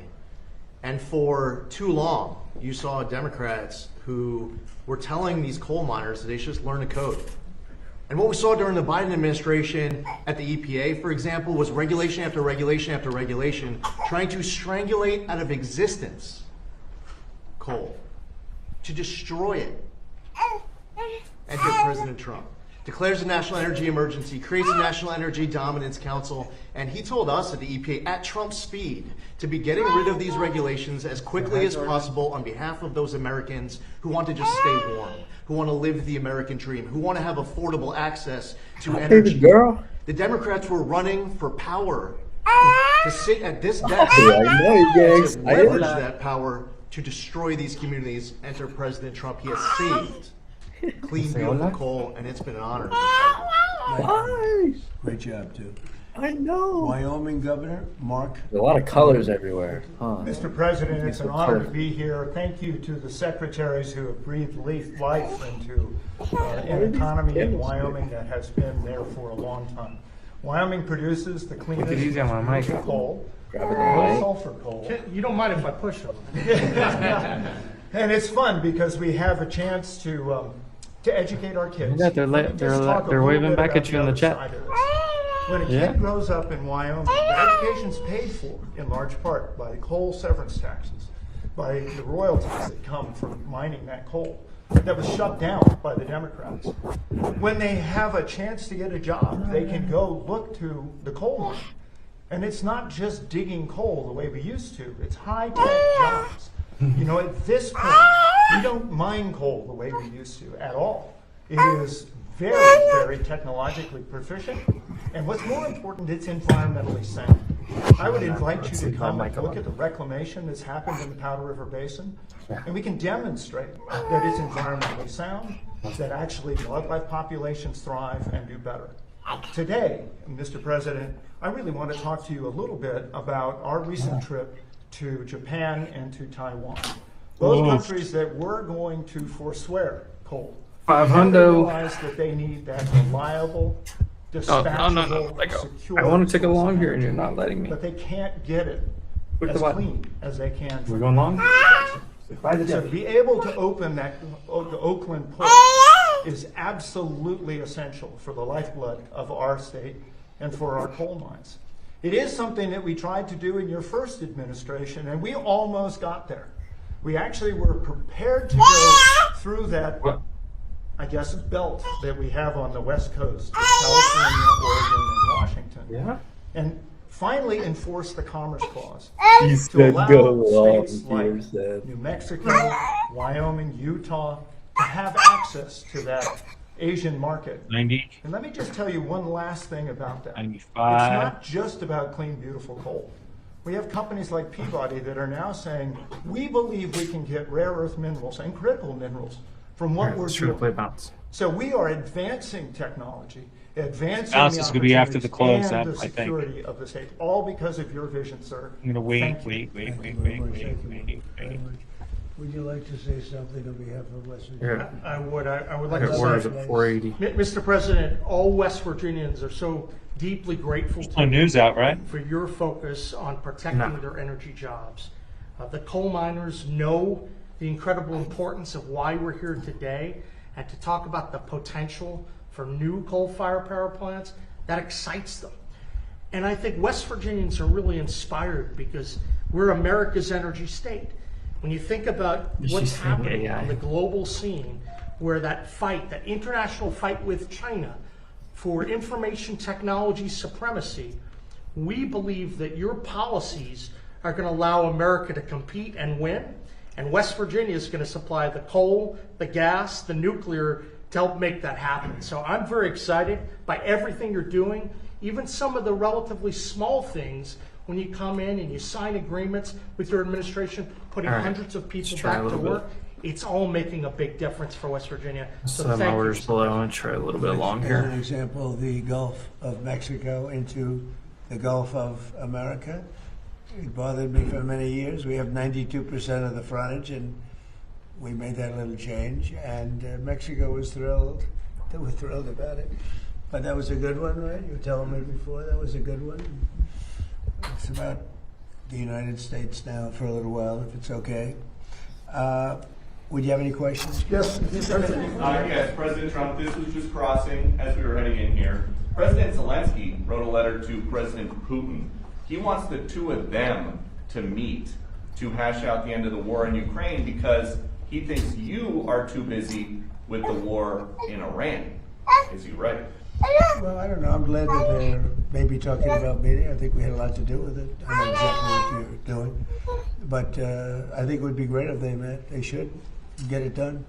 And there's been a lot of talk lately about the Treasury putting your face on a $250 bill. Have you seen a mock-up of the Trump $250 bill?